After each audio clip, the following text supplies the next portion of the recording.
Get your hands off me. Do you know who I am? The words cut through the smoke and chaos like shards of ice, freezing. Marcus Thompson, where he knelt on the scorched pavement. His burned hands trembled not from pain, but from the cruel dismissal in the eyes of the woman he'd just dragged from death's embrace. The elegant CEO, whose face graced Fortune magazine covers, stared at him with disgust, seeing only a soot-covered janitor, not the man who'd risked everything to save her life. Welcome to a story about heroes hidden in plain sight, about the price of pride and the moment when true worth blazes brighter than any fire. Stay with me until the end and drop a comment about which city you're watching from. I'd love to know how far this story travels. The Grand Meridian Hotel stood like a crown jewel in downtown Chicago's skyline, its 42 floors of gleaming glass and steel reflecting the October sunset in shades of amber and gold. For 23 years, it had hosted presidents and celebrities, billion-dollar deals, and fairy tale weddings. Tonight, it would host something else entirely, a tragedy that would strip away facades and reveal the true nature of those caught in its grasp. Marcus Thompson pushed his maintenance cart through the marble lobby at 7:47 p.m., the wheels squeaking slightly on the polished floor. His reflection in the gleaming surfaces showed a man who had once stood taller, prouder, before life had worn down his edges like water over stone. The navy blue janitor's uniform hung loose on his frame, hiding the physique that had once carried wounded soldiers through Afghan mountain passes. His name tag read simply, Marcus, Maintenance, though it could have read so much more: Purple Heart recipient, Silver Star, father, widower, survivor. Daddy's working late again tonight, Sweet Pea, he murmured into his phone wedged between his shoulder and ear as he emptied a trash bin. But Mrs. Chen next door is making your favorite dumplings. The ones with the little pleats on top? 7-year-old Emma's voice crackled through the cheap phone, bright with excitement despite the static. Those very ones. Now you be good for her, finish your homework, and I'll read you 2 chapters of Harry Potter when I get home, deal. 3 chapters. Marcus smiled, the expression transforming his weathered face. You drive a hard bargain, Emma Thompson. 2.5. Deal, love you, Daddy. Love you more, baby girl. He ended the call and slipped the phone into his pocket, not noticing the elegant woman who had paused nearby, her Louboutin heels clicking impatiently on the marble as she waited for someone. Victoria Sterling, though Marcus didn't know her name yet, stood with the bearing of someone who had never waited for anything in her life. Her charcoal Armani suit was tailored to perfection, her platinum watch worth more than Marcus would make in 5 years. She was 38, though she could have passed for younger, if not for the hardness around her eyes, the look of someone who had climbed to the top by stepping on others' fingers as they tried to climb beside her. She was speaking rapidly into her phone, her voice carrying across the lobby with the unconscious volume of someone used to being heard. I don't care what the Tokyo office says. The deal closes tonight or heads will roll. I didn't build Sterling Industries into a Fortune 500 company by accepting excuses. Marcus moved past her, invisible as always. The invisible ones, janitors, security guards, food service workers. They were the ghosts who kept the world running while the living barely noticed them. He'd learned to be invisible in Afghanistan too, moving through hostile territory like a shadow.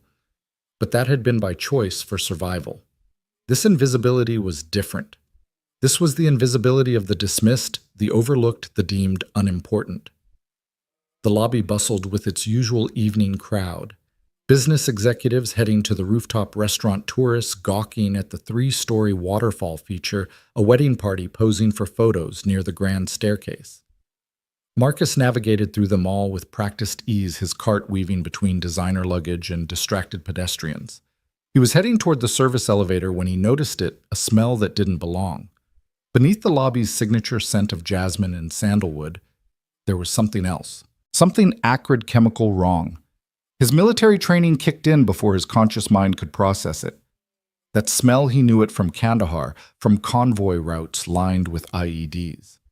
Excuse me, he said to a passing security guard, a young man named Derek who spent more time flirting with the reception staff than watching the monitors. Do you smell that? Derek barely glanced at him. Smell what? Look, man, I don't have time for. The explosion came from somewhere below in the parking garage. The floor trembled, the lights flickered, and for a moment everything stopped. The waterfall ceased its cascade. Conversations died mid-sentence. Even the muzak seemed to hold its breath. Then came the smoke.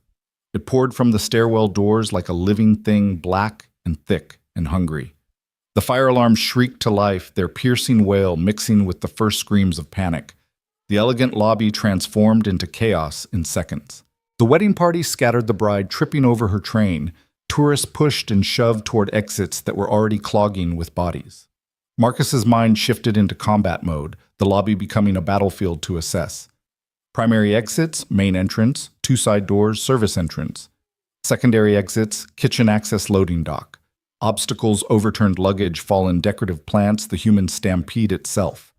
Casualties already, he could see an elderly man who'd been knocked down, a child separated from parents, a woman frozen in panic near the elevators. But his training had taught him something else in chaos. Someone needs to take command. Do not use the elevators. His voice boomed across the lobby, the sergeant's bark that had once carried across firefights. Main entrance and side exits only. Help those who've fallen. Parents, keep your children close. Some people listened. Many didn't.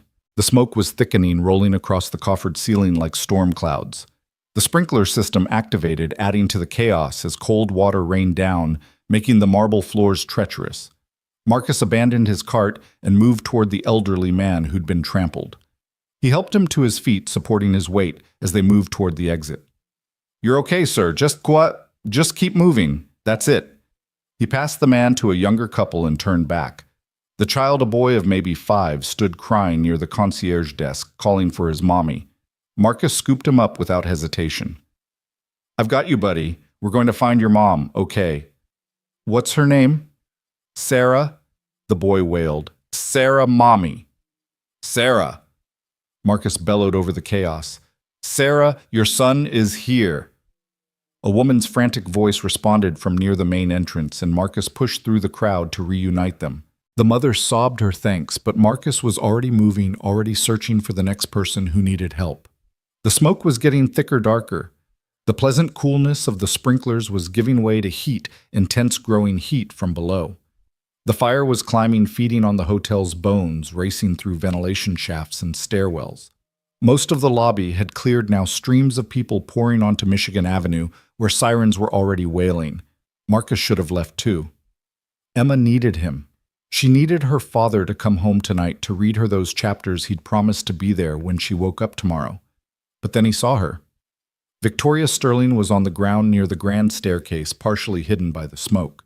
A massive decorative beam, part of the hotel's original 1920s architecture that had been preserved for aesthetic value, had fallen, pinning her legs. She was conscious, struggling frantically but futilely against the weight. Marcus didn't hesitate. He couldn't. It wasn't in his nature to leave someone behind, even someone he didn't know, even when every instinct screamed at him to get out. He rushed to her, dropping to his knees beside the beam. "Ma'am, stop struggling. You'll hurt yourself worse." His hands assessed the situation with practiced efficiency. The beam was heavy, maybe 300 pounds, but it had fallen at an angle, creating a small gap. She wasn't crushed, just trapped. Victoria's eyes were wide with terror, tears cutting tracks through the ash on her face.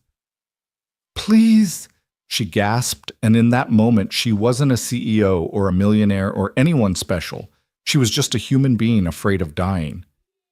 "I'm going to get you out," Marcus said, his voice calm despite the inferno growing around them. "When I lift you, pull yourself backward. Ready."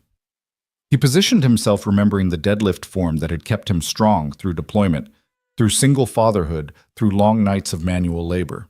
The smoke burned his lungs. The heat was becoming unbearable. Somewhere above, something crashed, ceiling tiles falling, or maybe something worse. Marcus lifted. The beam rose inches, just enough.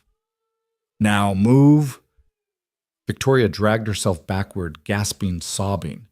The moment she was clear, Marcus let the beam drop, his strength nearly spent. But they weren't safe yet. She was trying to stand, but her ankle was clearly injured, broken, or severely sprained. "I can't walk," she gasped. Without asking permission, Marcus scooped her into his arms. She was lighter than the combat packs he'd carried through the mountains, lighter than the wounded private he'd carried 2 miles to the medevac point while under fire. The main entrance was blocked now. Too much smoke, too much heat. But Marcus knew the building's layout like a catechumen knows prayers. The service entrance through the kitchen. It would still be clear. He ran, Victoria clutched against his chest, her arms wrapped around his neck. Through the dining room, where abandoned meals still sat on white tablecloths. Through the kitchen, where pots boiled over on abandoned stoves. The smoke was everywhere now, a living thing trying to crawl down their throats and into their lungs. The service door appeared through the haze like a miracle. Marcus kicked it open, and they tumbled out into the alley where the October air felt like Arctic wind against their burned faces. He carried her around to the front of the building where ambulances and fire trucks had created a maze of flashing lights. Gently, so gently, he laid her on the pavement where paramedics were already rushing forward. Victoria was coughing, gasping, but alive. Gloriously, miraculously alive. Marcus knelt beside her, his own body finally registering the damaged burns on his hands and arms, lungs that felt like they'd been scrubbed with steel wool exhaustion that went bone deep. But she was safe. That's what mattered. The paramedics were checking her vitals, placing an oxygen mask over her face when her eyes found his. And in that moment, as the smoke began to clear from her lungs and the terror began to fade, something else crept into her expression. The softness was gone, replaced by something Marcus had seen too many times before, the look of someone remembering their place in the world and his. She pushed the oxygen mask aside. "Get your hands off me," she said, her voice hoarse but clear. "Do you know who I am?"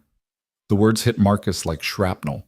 He pulled back, his burned hands dropping to his sides. Around them, the scene seemed to freeze. Paramedics paused. Bystanders turned. Even the flames reflecting in the hotel windows seemed to hold their breath. "Ma'am," one of the paramedics said carefully, "this man just saved your life." Victoria's eyes swept over Marcus, taking in the janitor's uniform, the soot-covered face, the maintenance badge. Her lip curled slightly, just slightly, but enough. "I'm sure he was just doing his job," she said dismissively. "The hotel will compensate him appropriately. Now please, I need proper medical attention. Do you have any idea who you're treating?" "I'm Victoria Sterling." "Sterling Industries. I could buy this entire block." She turned to one of the police officers who had approached. "Officer, make sure someone gets my belongings from the hotel safe and call my assistant. She'll handle the insurance claims. This is going to cost the hotel millions in damages." Not a word of thanks. Not a glance back at the man who'd risked everything to save her. Marcus remained on his knees on the wet pavement, watching as they loaded her onto a gurney, as she made demands about which hospital to be taken to, as she complained about the oxygen mask smudging her makeup. The crowd that had gathered began to murmur. Someone had been recording, of course, someone had been recording.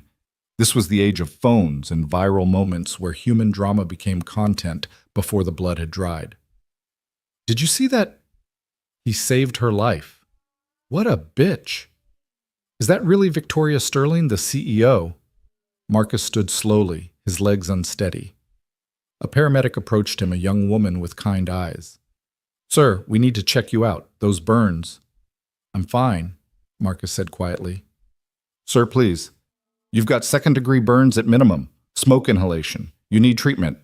But Marcus was already walking away, moving through the crowd that parted before him like he was Moses, and they were the Red Sea. Behind him, the Grand Meridian continued to burn flames. Now visible through the upper floor windows, the fire department's streams of water fighting a losing battle against the inferno. He pulled out his phone, miraculously intact, in his pocket and checked the time. 8:43 p.m. If he hurried, he could still make it home for at least one chapter of Harry Potter. But first he stopped at the edge of the crowd and turned back. Victoria Sterling was being loaded into an ambulance, still giving orders, still oblivious to anything but her own importance. She would never know, never care to know, that the man she'd dismissed had a silver star in a box under his bed, that he'd lost his wife to cancer 2 years ago and was raising a little girl alone, that he worked 3 jobs to keep them afloat, that he'd run into a burning building to save her, not because it was his job, but because that's what he did. He saved people even when they didn't deserve it. A hand touched his shoulder. Marcus turned to find an older black woman in a paramedic's uniform, her face creased with years of seeing the best and worst of humanity. "I saw what you did," she said softly. "All of it. The old man, the child, her." She paused. "That was heroic." Marcus shrugged. "Just did what anyone would do." "No?" she said firmly. No, they wouldn't, and the way she treated you. She shook her head. Some people don't deserve heroes. Everyone deserves to live, Marcus replied simply. The woman studied him for a long moment. What's your name, Waka? Marcus Thompson. She pulled out a business card. I'm Denise Williams, Fire Department Paramedic Supervisor. That woman might not appreciate what you did, but plenty of others saw it. The old man you helped. That's Judge Patterson, retired from the Illinois Supreme Court. The mother whose child you found.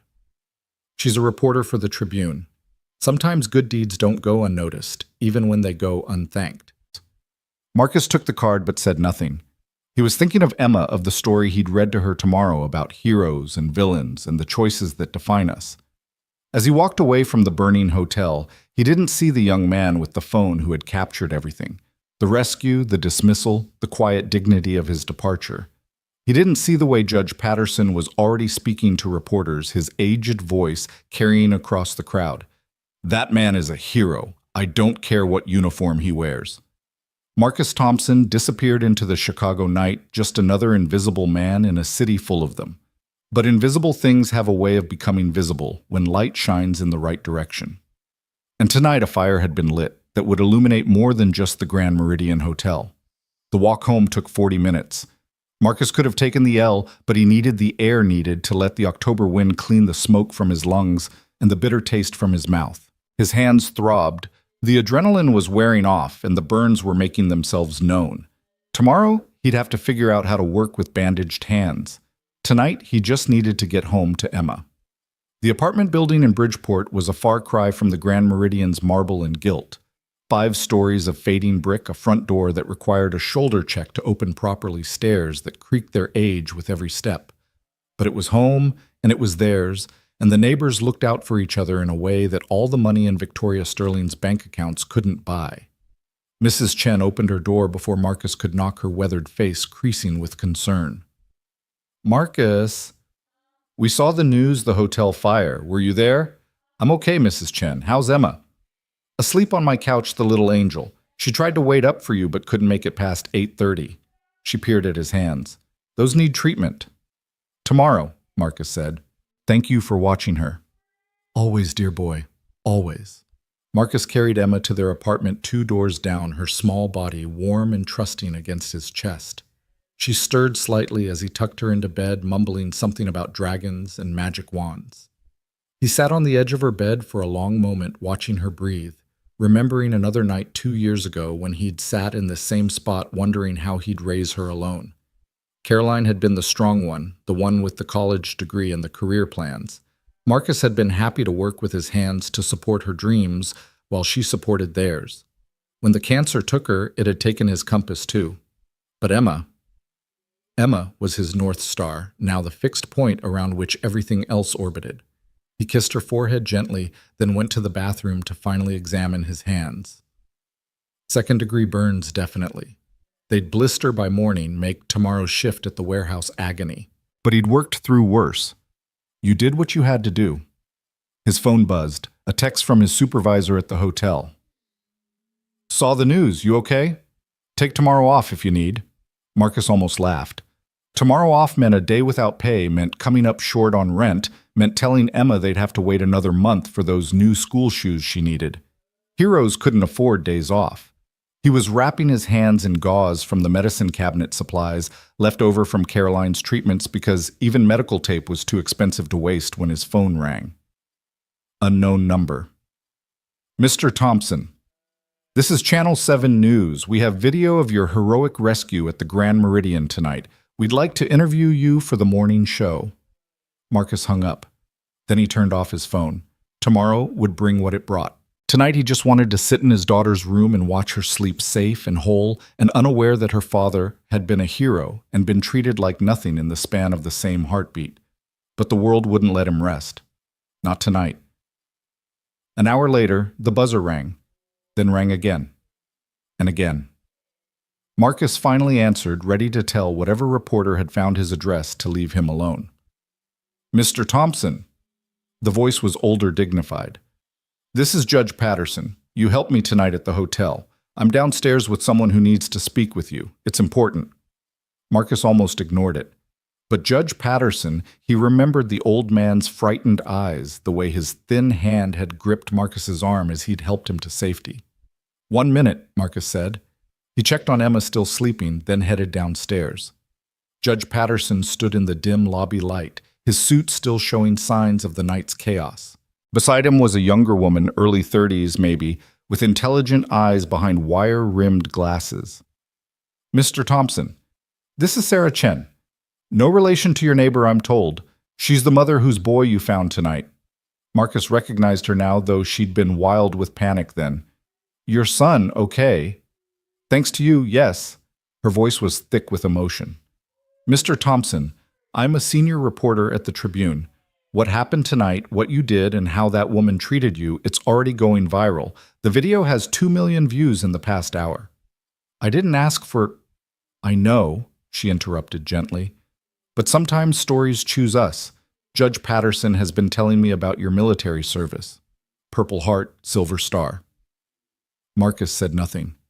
Judge Patterson cleared his throat.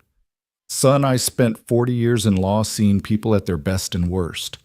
What I saw tonight, both your heroism and her cruelty, it matters. It says something about who we are as a society, about who we value, and who we overlook. I just want to be left alone, Marcus said quietly. I have a daughter to raise. And that's exactly why this matters, Sarah said. Mr. Thompson, Victoria Sterling, is one of the most powerful CEOs in Chicago. She's famous for her ruthlessness for stepping on people to get ahead. But she's never been caught on video showing her true colors like this. People need to see what Marcus interrupted. That rich people can be cruel, that janitors are invisible until someone needs saving. Everyone already knows that. No, Judge Patterson said firmly. They need to see that heroes come in all uniforms. That character isn't about what you wear or what you earn, but what you do when the building's on fire. Sarah pulled out her phone, showing Marcus the video. He watched himself lift the beam carry Victoria out, lay her gently on the ground. He watched her dismissal, heard the gasps from the crowd, saw himself walk away with quiet dignity. The comments below were already in the thousands, overwhelmingly supportive of him, condemning of her. This isn't about revenge, Sarah said. It's about truth. Will you let me tell your story? The real story, not just tonight, but who you are. Marcus thought of Emma, of the shoes she needed, of the college fund that existed only in his dreams, of the 3 jobs that barely kept them afloat. He thought of Victoria Sterling, who would wake up tomorrow in a private hospital room and never think twice about the man who'd saved her life. One condition, he said finally. You leave my daughter out of it. No pictures, no interviews, nothing. She's been through enough. Agreed, Sarah said immediately. Judge Patterson extended his hand. Mr. Thompson, I've met presidents and kings in my career. You, sir, are worth more than all of them combined. Marcus shook his hand, the burns making him wince. Tomorrow everything would change. But tonight he climbed the stairs back to his apartment, checked on Emma one more time, and finally collapsed into bed. Somewhere across the city, Victoria Sterling was being treated in a VIP suite at Northwestern Memorial Hospital, already on the phone with her lawyers about suing the hotel. She hadn't seen the video yet. She hadn't seen the comments calling her the worst person in Chicago or everything wrong with America. She hadn't yet felt the weight of public opinion turning against her like a tide. But she would. The Grand Meridian Hotel burned until dawn, finally collapsing in on itself like a dying giant. 17 people had been injured, but miraculously, no one had died. The investigation would later reveal faulty wiring in the parking garage, years of deferred maintenance to save money corners cut by owners who cared more about profit than safety. Marcus woke to Emma shaking his shoulder, her eyes wide with worry. Daddy, your hands! The bandages had soaked through with blood and fluid from the burns. Emma, 7 years old and already too experienced with medical emergencies from her mother's illness, ran to get fresh gauze. Does it hurt? She asked as she helped him rewrap them, her small fingers gentle and careful. A little sweet pea, but I'm okay. Mrs. Chen says you're a hero. She says you saved people from a fire. Marcus looked at his daughter. Caroline's eyes, his stubborn chin, a mix of both their hearts. I just helped some people who needed it. That's what heroes do, Daddy. From the mouths of babes, Marcus thought.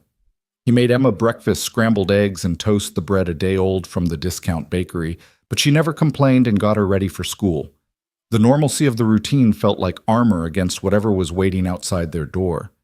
But normal was already gone. When they stepped outside, Mrs. Chen was there, along with several other neighbors. Someone started clapping, then another. Soon the entire hallway was applauding, and Emma pressed closer to her father's leg, confused and a little scared. "What's happening, Daddy?" "I don't know, baby." But he did know. The video had done its work while they slept. The city had woken up to the story of Marcus Thompson, the invisible hero, and Victoria Sterling, the ungrateful CEO. The narrative was irresistible in its clarity: good versus evil, humility versus arrogance, the server versus the served. At Emma's school, the principal was waiting. "Mr. Thompson, we've been getting calls all morning, news stations, newspapers. We've told them all that Emma is off limits, as you requested." "Thank you." "Mr. Thompson," the principal added softly, "what you did last night, we're proud to have Emma as our student. Heroes raise heroes." Marcus walked to work, the warehouse where he loaded trucks from noon to 8, because the hotel job was clearly over now. But when he arrived, there was a crowd outside. News vans, reporters, cameras. His supervisor, Tony, met him at the side entrance. "Marcus, Jesus Christ, why didn't you tell me you were a war hero?" "It never came up." "Never came, Marcus. You have a silver star. You saved 6 people last night." "I need to work, Tony. I can't afford—" "Paid leave," Tony said firmly. 2 weeks full pay. Corporate called. They're proud to have you as an employee, they said. They want to do a press release. "I just need to work." "Marcus," Tony grabbed his shoulders gently. "Brother, look at me. You've been grinding yourself to dust for 2 years. Take the win. Let people help you for once."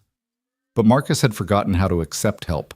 Accepting help meant admitting you couldn't handle it alone, and he'd promised Caroline he'd handle it.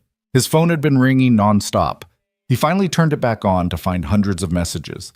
Interview requests, job offers, someone claiming to be a Hollywood agent, and then one that made him pause. "Mr. Thompson, this is Colonel James Mitchell, U.S. Army, retired.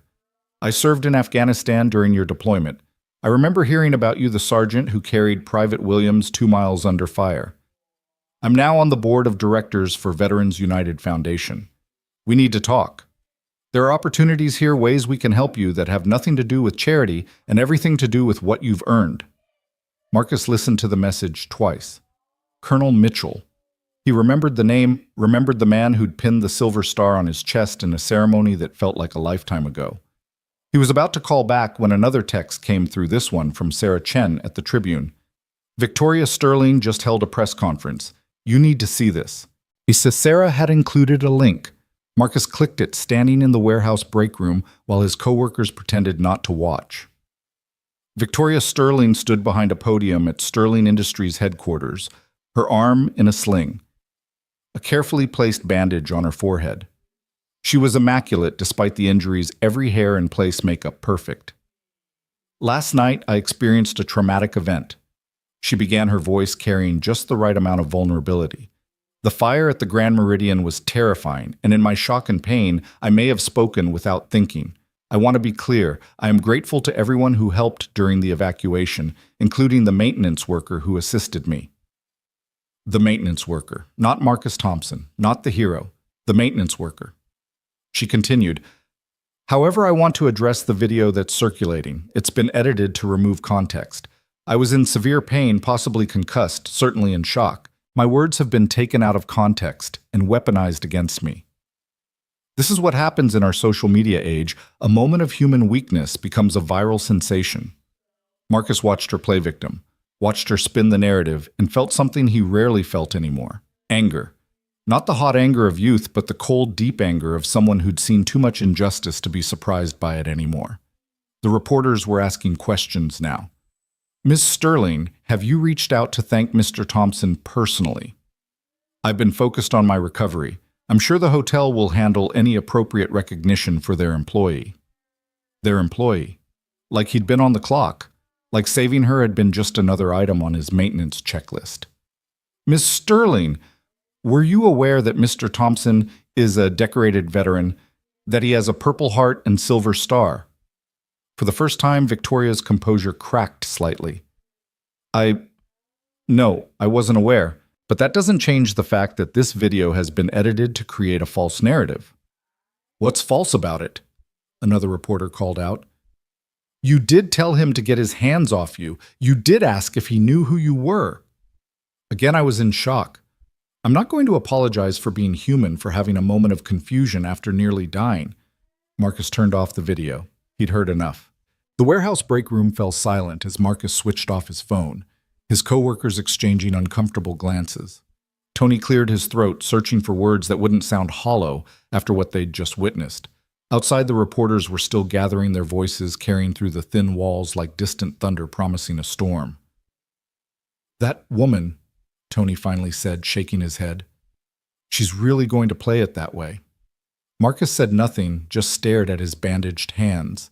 The burns throbbed with each heartbeat, a rhythmic reminder of last night's choices. He thought about Victoria Sterling standing at that podium, transforming herself from perpetrator to victim with the same ease she probably transformed companies ruthlessly, efficiently, without conscience. Marcus, Tony continued, you don't have to take this. The truth is on video. Everyone sees what they want to see. Marcus interrupted quietly. She's got PR firms, lawyers, a whole machine to reshape reality. He gestured around the break room with its peeling paint and flickering fluorescent lights. I've got work to do. Not today, you don't. I meant what I said about the paid leave. Go home, brother. Figure out your next move. Marcus wanted to argue, but the exhaustion hit him suddenly completely like diving into deep water. He nodded, gathered his things, and headed for the side exit. But Tony caught his arm. There's something else. A woman called earlier, said she's from some veterans organization. Left her number, said it was urgent. He handed Marcus a piece of paper. Maybe call her back. You've been carrying this alone too long. The side alley was mercifully empty of reporters. Marcus walked quickly, keeping his head down, muscle memory from Afghanistan, where being noticed could mean death. But Chicago's dangers were different here. Being noticed meant becoming public property. Your pain transformed into content, your story no longer your own. His phone rang. Sarah Chen. Mr. Thompson, I know you just saw the press conference. I need to tell you something. My editor wants to run a full feature on you tomorrow, front page, but I won't do it without your permission. Why? Marcus asked, genuinely puzzled. You've got the story. The video speaks for itself. Because you're not a story to me. You're a person. A father. Someone who's been through enough. So I'm asking, do you want to tell your side? The real story. Marcus stopped walking, standing in the shadow of an overpass where the city noise became white static. What's the real story, Ms. Chen, that rich people treat poor people like dirt? That's not news. No, Sarah said softly. The real story is that you ran into that building when everyone else ran out. That you've been running into buildings your whole life in Afghanistan and Chicago, everywhere people needed saving. The real story is that you keep doing it even when the world keeps telling you you're invisible. I am invisible. Not anymore.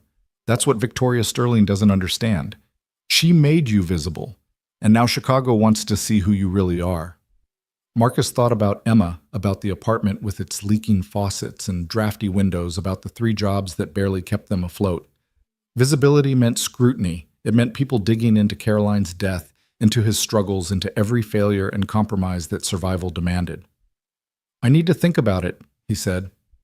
Fair enough.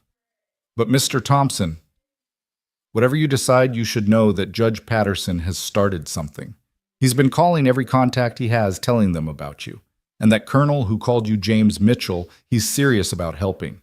These aren't charity offers. These are people who recognize what you are. What am I?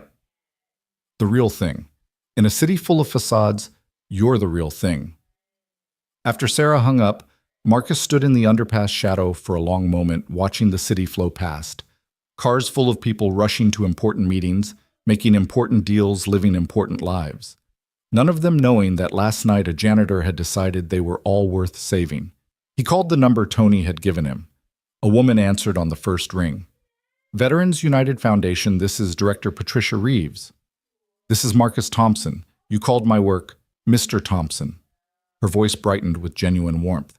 Thank God, Colonel Mitchell asked me to reach out immediately.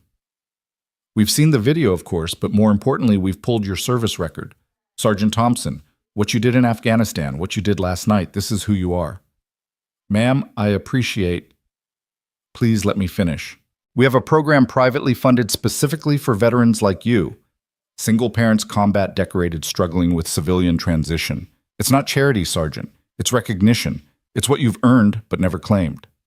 What kind of program? Full scholarship for your daughter's education from now through college. Job placement and security consulting, real money, Mr. Thompson, using your actual skills. Housing assistance to get you into a better neighborhood. And counseling support if you wanted to process everything you've been carrying. Marcus felt his knees weaken. He leaned against the concrete pillar, the cold seeping through his shirt. Why now? Because Colonel Mitchell saw the video and recognized something we've known for years: we're failing our best people. You shouldn't be working 3 jobs. Your daughter shouldn't be wondering if there's enough money for new shoes. You gave everything for this country, and then you came home and kept giving. It's time someone gave back. I don't take charity. It's not charity, Sergeant. It's overdue compensation. You have a silver star, a purple heart, 3 bronze stars, and a service record that reads like an action movie, yet you're mopping floors and loading trucks. That's not right, and we both know it. Marcus closed his eyes, seeing Emma's face that morning, the worry in her eyes as she wrapped his burned hands. What's the catch? No catch. But there is one thing: Colonel Mitchell wants to meet with you today. He's in Chicago at the Drake Hotel. Can you make it by noon? Marcus checked his phone. 10:47 a.m. I'll be there. He was about to hang up when Patricia added, Sergeant Thompson. My son served in Afghanistan, 3rd Battalion. He came home because of men like you, men who didn't leave anyone behind. This isn't charity. This is gratitude. The walk to the Drake Hotel took 30 minutes, each step taking Marcus further from his world and closer to the one Victoria Sterling inhabited. The buildings grew taller, the cars more expensive, the very air seeming to thin as if poor people weren't meant to breathe it. The Drake's doorman looked at Marcus's appearance, the worn jacket, the bandaged hands, the shadow of soot still clinging to his skin despite his morning shower, and almost stepped forward to redirect him. But something in Marcus's bearing, the way he moved with purpose despite his exhaustion, made the doorman simply open the door. The lobby was everything the Grand Meridians had been before the fire marble and gold crystal chandeliers, the soft murmur of wealth conducting its business. Marcus felt the familiar invisibility trying to settle over him, but he pushed it away. He wasn't here to clean. He was here by invitation. Sergeant Thompson. Marcus turned to find a man in his 60s, silver-haired, ramrod, straight. The posture never left, no matter how long you'd been out. Colonel James Mitchell, retired, looked exactly as Marcus remembered from that ceremony years ago. Colonel. They shook hands. Mitchell's grip firm but careful of the bandages. Let's go somewhere we can talk. They sat in the hotel's oak-paneled bar, empty at this hour, except for a bartender polishing glasses. Mitchell ordered coffee for both of them, then studied Marcus with eyes that had seen too much to be fooled by surfaces. You know, I've been watching your story unfold since last night, Mitchell began. The video's at 10 million views now. Victoria Sterling's press conference backfired spectacularly. The internet has turned her into a meme. Do you know who I am? Is trending. I don't care about the internet, sir. No, I don't suppose you do, but you should care about this she's mobilizing. Her lawyers are already sending cease and desist letters to people sharing the video. Her PR firm is working overtime to flip the narrative. She's going to try to destroy you, Sergeant. Why? She got what she wanted. She's alive. Mitchell laughed, but there was no humor in it. You really don't understand people like her, do you? You wounded her in the only place she can feel it, her image. Her carefully constructed image as a self-made success story, a powerful woman who earned everything she has. Last night, for one moment, the mask slipped. Everyone saw who she really is. And worse, they saw it in contrast to who you are. I'm nobody special. Bullshit. The word cracked like a rifle shot. You carried Private Williams 2 miles under fire. You went back for Lieutenant Morrison when the convoy was ambushed. You saved 6 people last night, including the woman now trying to destroy you. You're raising a daughter alone after losing your wife. You work 3 jobs without complaint. You're everything people claim to admire but actually fear. Fear? You make them look bad by comparison. Your existence is an indictment of their excuses. Mitchell pulled out a tablet showing Marcus a series of articles. Look at this. Sterling Industries stock dropped 3 points this morning. 3 major clients have called expressing concerns about their association with her. The board is meeting in emergency session tonight. That's not my problem. It's about to be. She's going to come after you claim defamation, emotional distress, whatever her lawyers can dream up. She needs to discredit you to save herself, which is why you need our help. I don't want to fight her. I just want to be left alone. Mitchell leaned forward. Sergeant, with all due respect, that ship has sailed. You're in this whether you want it or not. The only question is whether you'll have support or face it alone. Before Marcus could respond, his phone rang. Emma's school. Mr. Thompson. This is Principal Davies. There's no emergency. Emma's fine, but we have a situation. There are reporters at the school trying to get pictures of Emma. We've locked down, but you might want to come pick her up. Marcus stood so fast his chair scraped against the floor. I'll be right there. Mitchell stood too. I'll drive you. You don't have to. Sergeant, you're not alone anymore. Whether you accept our help or not, starting right now, you're not alone. My car's outside. The ride to Emma's school was silent except for Mitchell's periodic phone calls mobilizing resources Marcus didn't know existed. By the time they arrived, there were 2 security guards flanking the school entrance, and the reporters had been moved across the street. Principal Davies met them at the door. Mr. Thompson, I'm so sorry. We've never had anything like this happen. Where's Emma? In my office. She's scared, doesn't understand why people want to take her picture.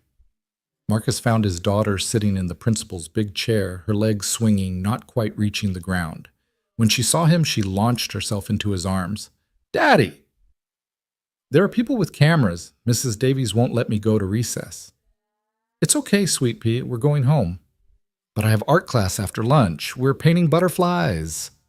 Marcus's heart broke a little. 7 years old, and her biggest concern was missing art class. He wanted to preserve that innocence, that normalcy, but the world seemed determined to strip it away.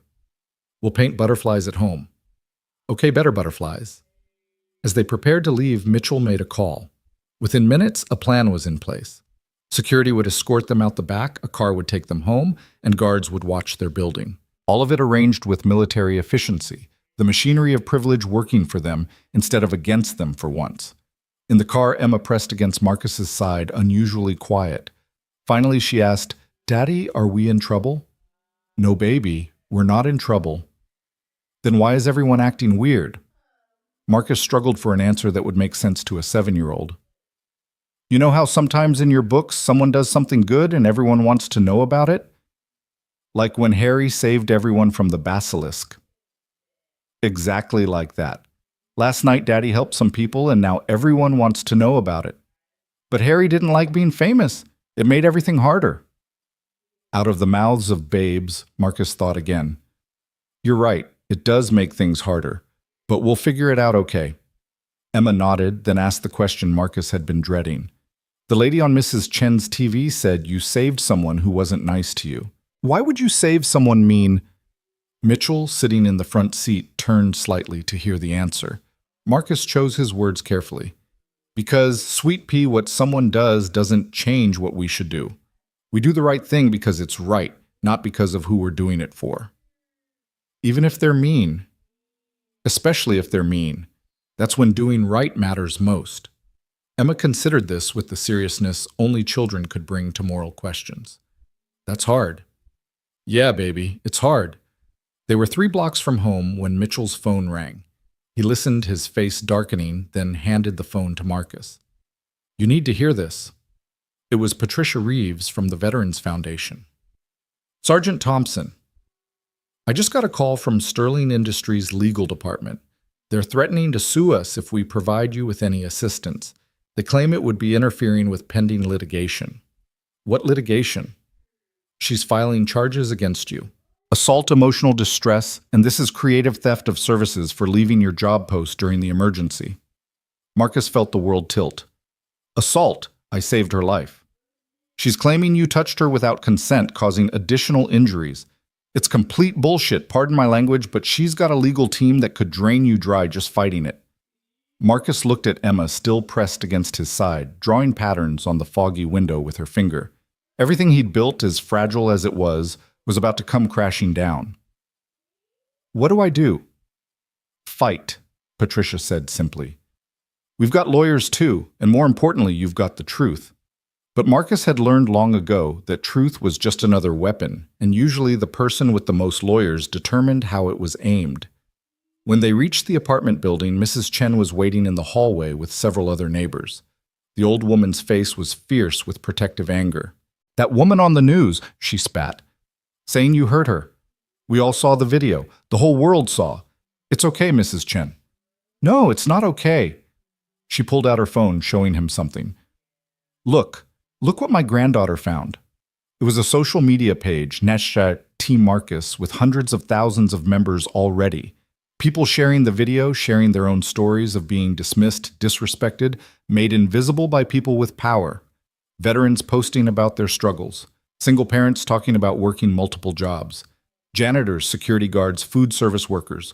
All the invisible people suddenly visible rallying around Marcus's story. You're not alone, Mrs. Chen said firmly. That woman, she thinks money makes her powerful. This? She shook the phone. This is power. People power. Mitchell stepped forward. She's right, Sergeant. I've been monitoring the situation. Sterling Industries phones are reportedly down from the volume of calls. Their social media is being bombarded. 3 board members have already called for an emergency meeting about Victoria's leadership. I didn't want this, Marcus said quietly. Any of this. No, Mitchell agreed. You just wanted to save lives. But sometimes, Sergeant, saving one life starts something bigger. Sometimes one act of heroism exposes a system that needs changing. They made it into the apartment, Emma immediately running to her room to get her art supplies, determined to paint those butterflies she'd missed at school. Marcus slumped on the couch, the weight of the last 24 hours crushing down on him. Mitchell sat across from him. Talk to me, soldier. I can't afford lawyers. I can barely afford rent. If she sues me, she won't get the chance. Mitchell pulled out his phone, showing Marcus a message. That's from General Patricia Hoffman, retired. She's now a senior partner at one of Chicago's biggest law firms. She's offering to represent you pro bono. That's from Senator James Wright, Veterans Affairs Committee. He wants to hold hearings on the treatment of veterans in the civilian workforce. That's from... Stop. Marcus held up his bandaged hand. Please, I need to think. Mitchell studied him for a long moment. You know what your problem is, Sergeant. You've forgotten that accepting help isn't weakness. It's what units do they support each other. You've been running solo ops for too long. I had Caroline. We were a unit. And she's gone. I'm sorry for that, sorrier than you know, but you're not honoring her memory by grinding yourself into dust. You think she'd want this for you. For Emma. Marcus didn't answer because the truth hurt too much. Caroline would have been furious at his pride at his stubborn refusal to accept help. She'd always said his need to save everyone but himself would be his downfall. Emma emerged from her room with paper and watercolors, setting up at the kitchen table with serious concentration. Marcus watched her work, her tongue poking out slightly as she focused Caroline's expression exactly. Daddy, what color are butterfly wings? Whatever color you want them to be, sweet pea. Can they be all the colors? Every single one. As Emma painted, Mitchell made calls, arranging things with quiet efficiency. Legal representation, security media strategy, building a defensive position around Marcus and Emma, like he was establishing a fire base in hostile territory. Sarah Chen called. Mr. Thompson, I'm sorry to bother you, but something's happened. Victoria Sterling has given an exclusive interview to CNN. It airs in an hour. My sources say she's going full victim mode, claiming she's being cyberbullied, that this is a coordinated attack on a successful woman. Let her say what she wants. There's more. She's apparently showing medical records claiming injuries from your rescue. And, Sarah paused. She's hired a private investigator. They're digging into your past, your wife's death. Everything. Marcus felt his hands clench the burns, screaming in protest. They could come after him all they wanted, but Caroline's memory, Emma's privacy, that was sacred ground. Mr. Thompson, are you there? I'm here. I know you didn't want to do an interview, but if you don't control your narrative, she will. She's got the money and platform to reshape reality. Unless you speak up, her version becomes the truth. Marcus looked at Emma, now painting a butterfly with impossible rainbow wings. She deserved better than to have her father's character assassinated, her mother's memory exploited. Tonight, prime time. Just Emma telling your story. Not just the fire, but who you are. Why you served. Why you saved people. Why you couldn't walk past someone in danger, even if that someone was Victoria Sterling. Where? Your apartment if you're comfortable. Show people your real life, not the mansion they probably imagine war heroes live in. Marcus almost laughed at that. Fine, but I have conditions. Name them. No questions about my wife beyond basic facts. No footage of Emma's room, and I want to see the questions in advance. Done. Mr. Thompson. This is the right choice. People need to hear from you. After Sarah hung up, Mitchell stood to leave. I'll have security outside tonight. And Sergeant, when you do this interview, just be yourself. That's what terrifies Victoria Sterling most, your authenticity in the face of her artifice. The afternoon passed in a blur of preparation. Emma painted 6 butterflies, each more colorful than the last. Marcus helped her with homework, made dinner spaghetti with sauce from a jar, but Emma called it the best sketty ever. Normal moments in an abnormal day. At 5 p.m., Victoria Sterling's CNN interview aired.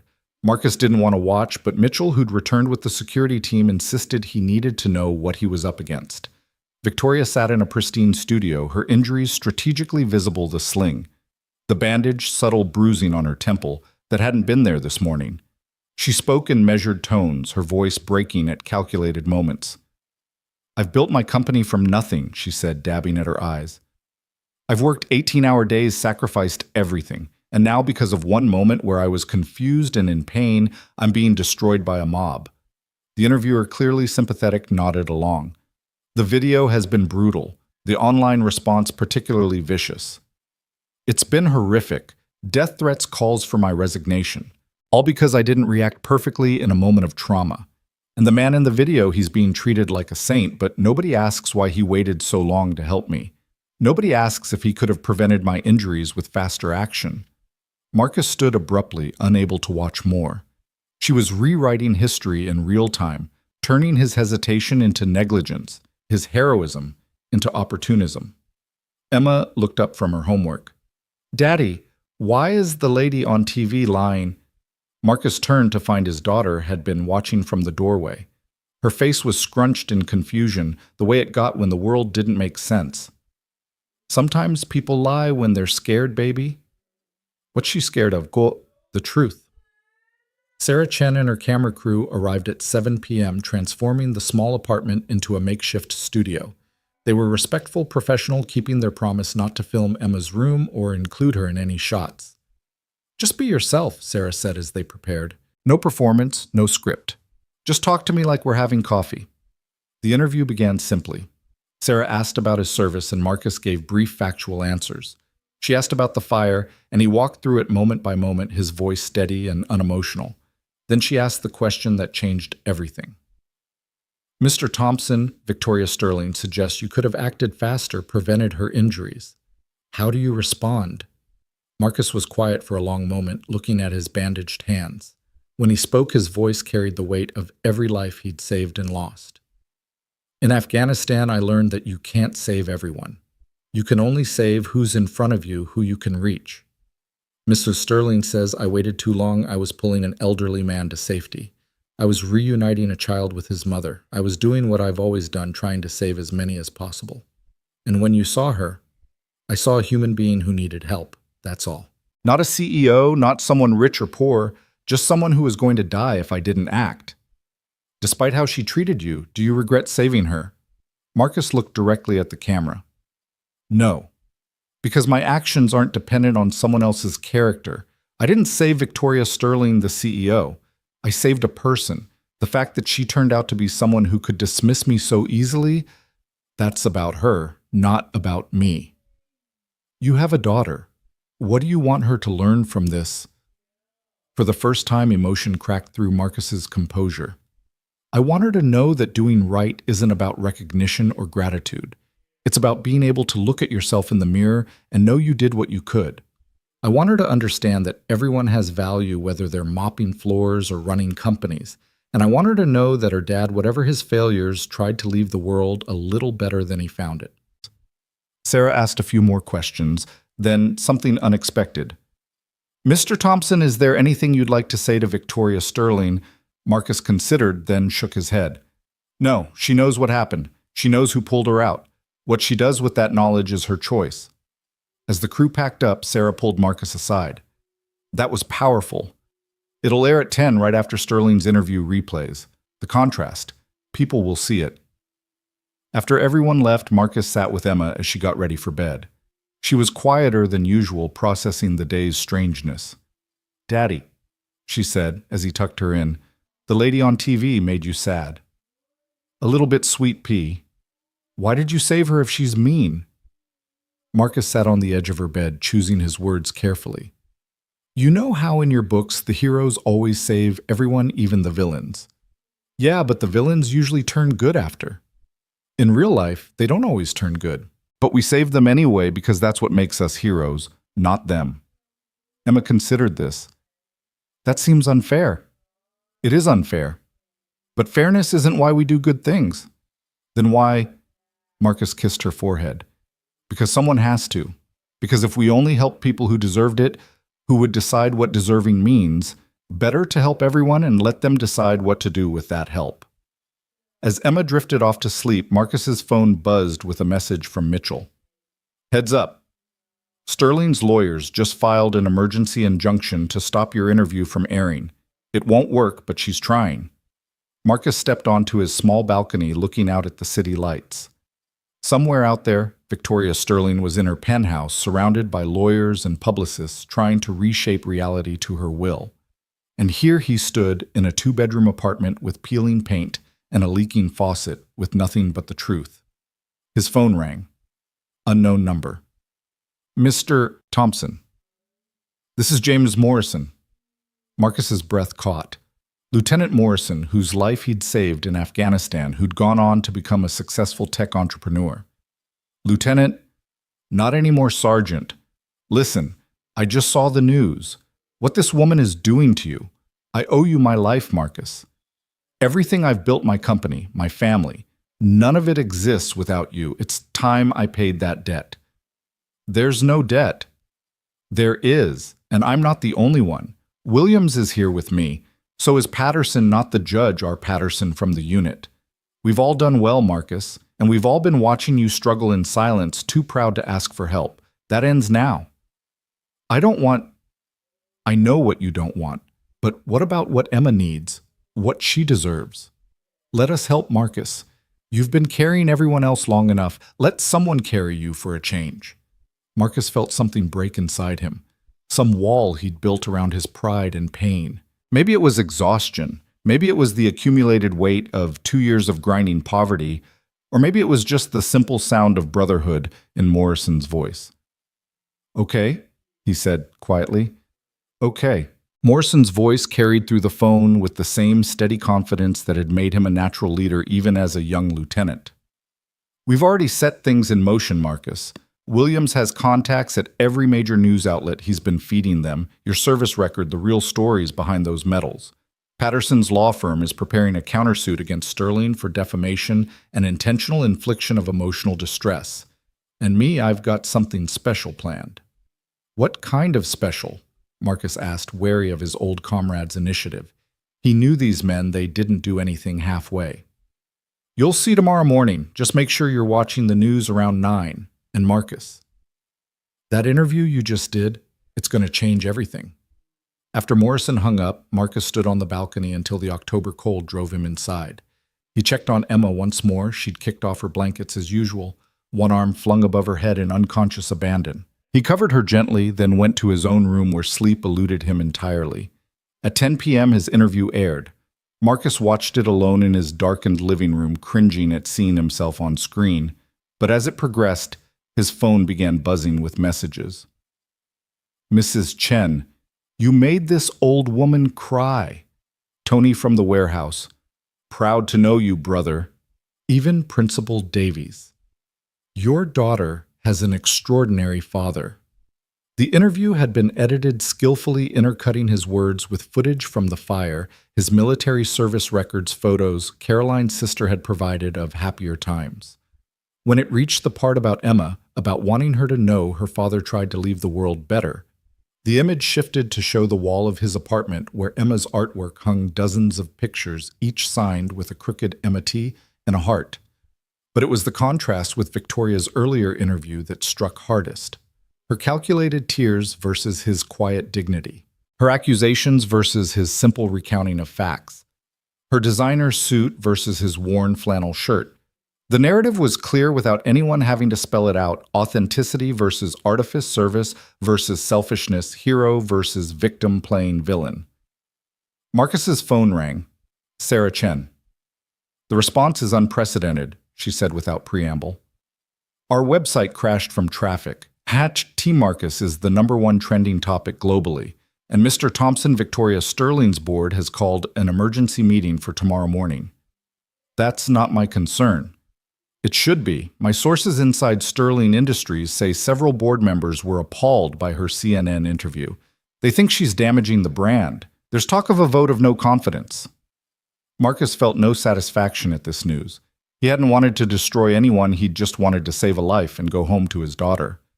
There's something else, Sarah continued. We've been getting calls all evening. Job offers for you, real ones from major companies. A GoFundMe. Someone started has raised over $300,000. And the Veterans Foundation, they're moving forward with their support despite Sterling's threats. They said, and I quote, "We don't abandon our own because some CEO throws a tantrum. I can't accept money from strangers." Mr. Thompson, with all due respect, you've been accepting less than you deserve your whole life. Maybe it's time to stop. After Sarah hung up, Marcus sat in the darkness, overwhelmed by the tide of change rushing toward him. He'd spent 2 years in survival mode, work, parent, sleep, repeat, but the possibility of something different, something better, felt almost threatening in its unfamiliarity. His phone buzzed with a text from an unknown number. You don't know me, but I'm a janitor at a law firm downtown. Watching you stand tall when that woman tried to make you small, you stood for all of us. Thank you. Another, single mom, here. I work 3 jobs too. Seeing someone like us shown as the hero for once means everything. And another, Afghanistan vet 2nd Battalion. You saved my cousin in Kandahar. He never forgot. Neither will we. Message after message from invisible people suddenly visible, finding their voice in his story. Marcus read them until his eyes burned, until Emma's alarm clock showed 2 a.m., until the weight of their hope and recognition became almost too heavy to bear. He finally fell asleep on the couch, phone still in his hand, and dreamed of Caroline. She was sitting in their old apartment, the one they'd shared before Emma was born, before the cancer, before everything fell apart. You always were too stubborn for your own good, she said, her voice carrying that mix of exasperation and affection he missed so desperately. I'm trying care. I'm trying to do right. I know, baby, but doing right includes accepting help. It includes showing Emma that strong people lean on others sometimes. It includes believing you deserve good things. I don't know how. Learn, for her, if not for yourself. Marcus woke to Emma shaking his shoulder, sunlight streaming through windows he'd forgotten to curtain. Daddy, there's people outside, a lot of people. Marcus looked out to find news vans, reporters, and surprisingly, supporters. Someone had made signs, Marcus Thompson is a hero. Janitors deserve respect. We stand with Marcus. Mrs. Chen was on the building's front steps, fiercely guarding the entrance, brandishing her cane at any reporter who got too close. Why are all those people here? Emma asked, pressed against his side. They want to tell our story, sweet pea. Is it a good story? Marcus hugged her close. I hope so. His phone rang. Colonel Mitchell. Sergeant, you need to turn on Channel 7, now. Marcus found the remote, flipped to the local news. The anchor was mid-sentence. Extraordinary development in the Marcus Thompson story. James Morrison, CEO of Morrison Tech, and an Afghanistan veteran whose life Thompson saved, has just announced a remarkable initiative. The screen cut to Morrison standing at a podium flanked by several other veterans Marcus recognized: Williams Patterson, even Kowalski, who'd lost his leg in the same fight where Marcus earned his Silver Star. "My name is James Morrison." He began, his voice carrying the authority of success earned through struggle. 12 years ago, Sergeant Marcus Thompson carried me 200 yards through enemy fire after our convoy was ambushed. I'd taken shrapnel to my chest and legs. The medic said I would have died in minutes without his intervention. Morrison paused, looking directly at the camera. "I built a successful company because Marcus Thompson gave me the chance to come home. Williams here became a doctor because Marcus pulled him from a burning Humvee. Patterson became a teacher because Marcus wouldn't leave him behind during a retreat. We all built lives because one man refused to let us die." Williams stepped forward. "We've watched Marcus struggle in silence since his wife's death, too proud to ask for help from the men whose lives he saved. That ends today." Morrison returned to the microphone. Effective immediately, Morrison Tech is creating the Thompson Initiative, a program providing full scholarships for children of single-parent veterans, comprehensive health care for veterans working multiple jobs, and emergency financial support for those facing hardship. The initial funding is $10 million provided jointly by those of us whose lives Marcus saved. The reporters erupted with questions, but Morrison raised his hand for silence. "We're also announcing that any company that wants to participate in this initiative can join us. We've already heard from Microsoft, Amazon, and Boeing. They recognize what we've known all along, that heroes like Marcus Thompson shouldn't be invisible. They shouldn't be working 3 jobs to survive. They are the best of us, and they deserve better from us." Patterson took the microphone next. "To Victoria Sterling and her lawyers, let me be clear. I'm a senior partner at Patterson Reeves and Associates. We're representing Sergeant Thompson pro bono, and we have a message. If you come after this man, you come after all of us. And lady, you don't have enough lawyers for that fight." The screen cut back to the anchor, who seemed genuinely moved. "We've just received word that Sterling Industries' board is meeting as we speak. Sources suggest Victoria Sterling's position as CEO is in serious jeopardy." Marcus turned off the TV, overwhelmed. Emma was watching him with those 2 wise eyes. "Daddy, are you crying?" He realized. For the first time since Caroline's funeral, he was crying. "Happy tears, baby. Sometimes people cry when good things happen too." "The men on TV were your friends from the army." "Yeah, Sweet Pea, my brothers. They said nice things about you. They're good men." Emma considered this. "Mrs. Chen says you're too proud. She says pride makes people stupid. Are you going to let them help us eat out of the mouths of babes yet again?" "Yeah, baby, I think I am." The phone rang. It was Patricia Reeves from the Veterans Foundation. "Sergeant Thompson, I'm calling with news. Given recent developments and Sterling's legal threats, we've decided to accelerate our support. A team is en route to your apartment now, with immediate assistance, new clothes for you and Emma, temporary housing in a secure location while this media circus dies down, and a check for immediate expenses. No strings, no conditions. Just support for someone who's earned it 1,000 times over." "I don't know what to say." "Say yes, Sergeant. For once in your life, just say yes." Marcus looked at Emma, who was watching him with hopeful eyes. "Yes, thank you." Within an hour, their small apartment was transformed into a center of activity. Patricia Reeves arrived personally, a force of nature in her 60s, with silver hair and eyes that had seen enough to be surprised by nothing. She took one look at the apartment, the water stains on the ceiling. Emma's drawings covering the cracks in the walls, the furniture held together with duct tape and hope, and her jaw tightened. "This ends today," she said quietly to Marcus. "Whatever happens with Sterling, with the media, with everything else, you and Emma living like this ends today." A team of assistants began packing their belongings with military efficiency. Emma watched wide-eyed as her clothes went into new suitcases instead of garbage bags, her toys into proper boxes instead of broken baskets. "Where are we going?" she asked Patricia. Somewhere safe and comfortable while we sort out your new permanent home, Patricia replied, kneeling to Emma's level. Would you like your own room, one where you can paint on an easel instead of the kitchen table? Emma's eyes went wide. Really? Really? Your daddy's friends want to make sure you have everything you need. As they prepared to leave, Mrs. Chen appeared with a container of dumplings and tears in her eyes. You come back and visit, yes. You don't forget us when you're living better. We won't forget. Marcus promised, hugging the old woman who'd been more family than neighbor. You watched Emma when I had nothing to pay you with. That's not something I forget. Bah. Mrs. Chen waved him off, wiping her eyes. Emma is like granddaughter. You don't pay family. They were escorted out through a side entrance to avoid the media crush, but Marcus caught a glimpse of the crowd out front. It had grown not just reporters now, but supporters. Veterans in their old uniforms, janitors and maintenance workers from buildings all over Chicago.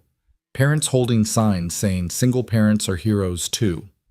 The temporary housing turned out to be a furnished apartment in a secure building downtown, the kind of place Marcus had only seen from the outside. 2 bedrooms, a real kitchen, windows that actually sealed heat that worked. Emma ran from room to room, marveling at everything from the dishwasher to the bathtub that didn't have rust stains. Daddy, look, the toilet has 2 buttons. Marcus found himself laughing, really laughing at his daughter's joy over a dual flush toilet. Patricia smiled, watching them. It's temporary, she said. We're working on permanent housing somewhere near a good school for Emma, with a yard maybe, somewhere that feels like home. This is too much. No, Sergeant, it's not nearly enough. But it's a start. Marcus's phone buzzed with a news alert. Victoria Sterling was holding another press conference. Against his better judgment, he turned on the apartment's large TV. Victoria stood outside Sterling Industries headquarters, but something was different. Gone was the controlled CEO of yesterday's interviews. Her face was haggard, her usual perfect composure cracked. Behind her, Marcus could see security guards and what looked like boxes being carried out. I want to address the events of the past 48 hours, she began, her voice lacking its usual command. The board of Sterling Industries has asked for my resignation, which I've refused to provide. This is a witch hunt, a mob mentality destroying a woman who built an empire from nothing. A reporter called out, Miss Sterling, what about the video? What about how you treated Marcus Thompson? I've already explained I was in shock and pain. My words were taken out of context. But you've shown no gratitude. You've tried to sue the man who saved your life. Victoria's composure cracked further. Gratitude. You want me to show gratitude? Fine. Thank you, Mr. Thompson, for doing your job. Happy. Is that what this mob wants to hear? Another reporter, Ms. Sterling Morrison Tech, just announced they're pulling a $50 million contract with Sterling Industries unless you step down. Amazon and Microsoft are suggesting they'll do the same. How do you respond? For the first time, real fear flickered across Victoria's face. That's illegal. That's collusion. My lawyers will... Your lawyers have withdrawn from the case, another reporter interrupted. Patterson Reeves and Associates announced they won't face off against a war hero, and your firm dropped you as a client this morning. Victoria stood frozen, the pillars of her carefully constructed world crumbling in real time on national television. This isn't over, she said, but her voice had lost its power. I won't be destroyed by some janitor and his sob story. The moment the words left her mouth, she knew she'd made a fatal error. The reporters exploded with questions, but Victoria was already retreating into the building, her remaining security forming a protective wall. Marcus turned off the TV. He felt no satisfaction, only a tired sadness. Victoria Sterling had built her life on a foundation of stepping on others, and now that foundation was giving way. But her destruction hadn't been his goal, he just wanted to save a life. Emma tugged on his sleeve. Daddy, the angry lady on TV seems scared. I think she is Sweet Pea. Maybe she needs someone to save her again, but from herself this time. Marcus looked at his daughter in wonder. 7 years old, and she understood something that most adults missed, that the real rescue Victoria Sterling needed wasn't from a fire, but from the prison of her own making. Patricia's phone rang. She listened, her eyes widening, then handed it to Marcus. You need to take this. It's the mayor. Mr. Thompson. This is Mayor Rodriguez. I'm calling to personally thank you for your heroism the other night.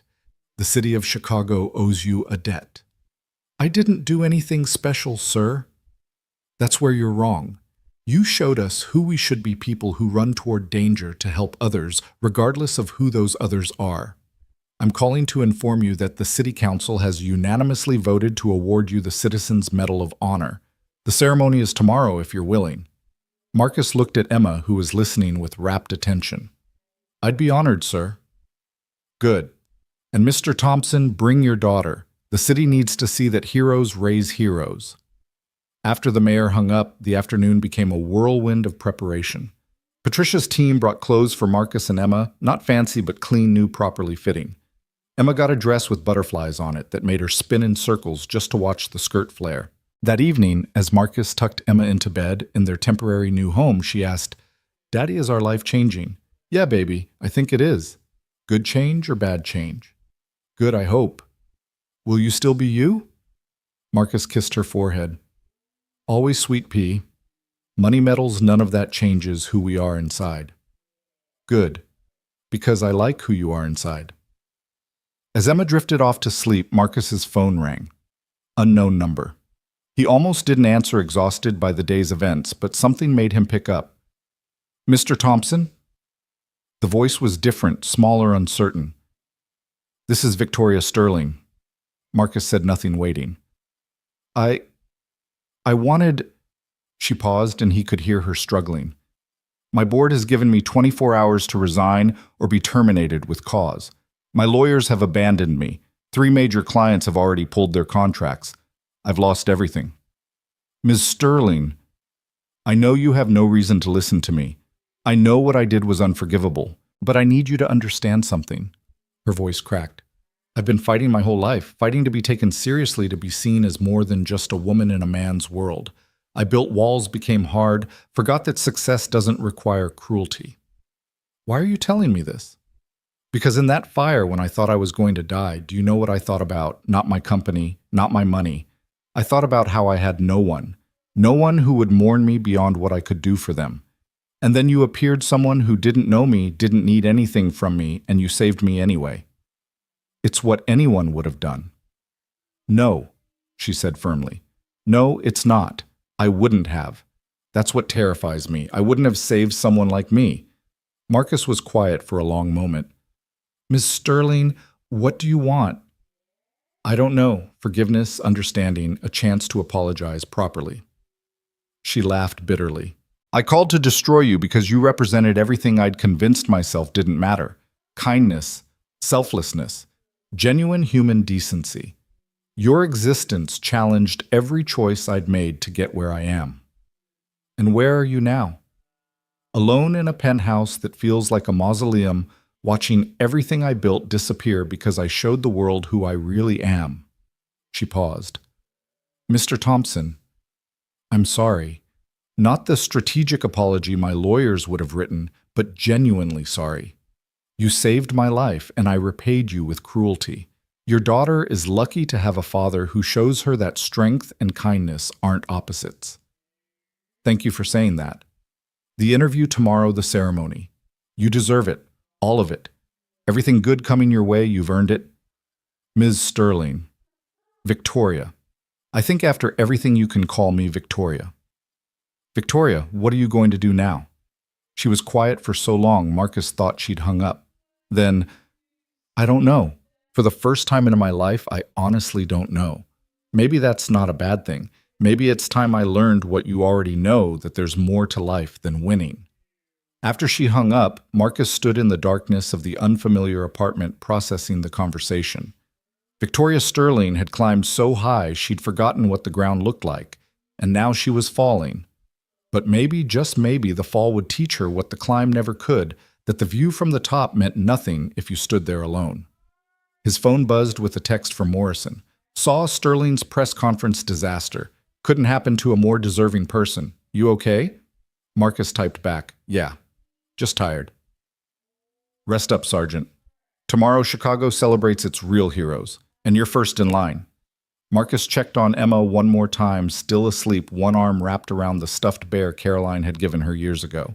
He thought about the journey that had brought them here from that burning hotel to this moment of possibility. He thought about Victoria Sterling alone in her penthouse, finally facing the cost of her choices. He thought about Morrison and Williams and Patterson brothers in arms who'd refused to let him fall. Tomorrow there would be ceremonies and speeches, medals, and recognition.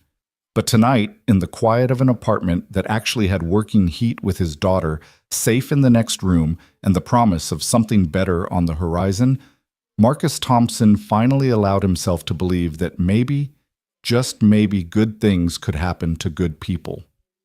The city lights twinkled outside the window, Chicago spreading out like a tapestry of dreams and struggles. Somewhere out there, janitors were finishing their shifts. Single parents were tucking in their children, veterans were fighting battles no one could see. They were all invisible until someone chose to see them. Marcus had been seen. And in being seen, he'd made others visible too. It wasn't the legacy he'd planned, but maybe it was the one the world needed, proof that heroes don't always wear capes or designer suits. Sometimes they wear janitor's uniforms and carry mops instead of swords. Tomorrow would bring what it would bring. But tonight, for the first time in 2 years, Marcus Thompson fell asleep without worry, without the weight of tomorrow's survival pressing on his chest. He dreamed of Caroline again, but this time she was smiling. "You did good, baby," she said. "You did real good." And for once, Marcus believed her. The morning arrived with a clarity that October in Chicago rarely offered, the sky a brilliant blue that made the city's steel and glass sparkle like promises kept. Marcus woke to find Emma already dressed in her butterfly dress, sitting at the kitchen table of their temporary apartment, carefully drawing something with the new colored pencils Patricia's team had provided. "What are you working on, sweet pea?"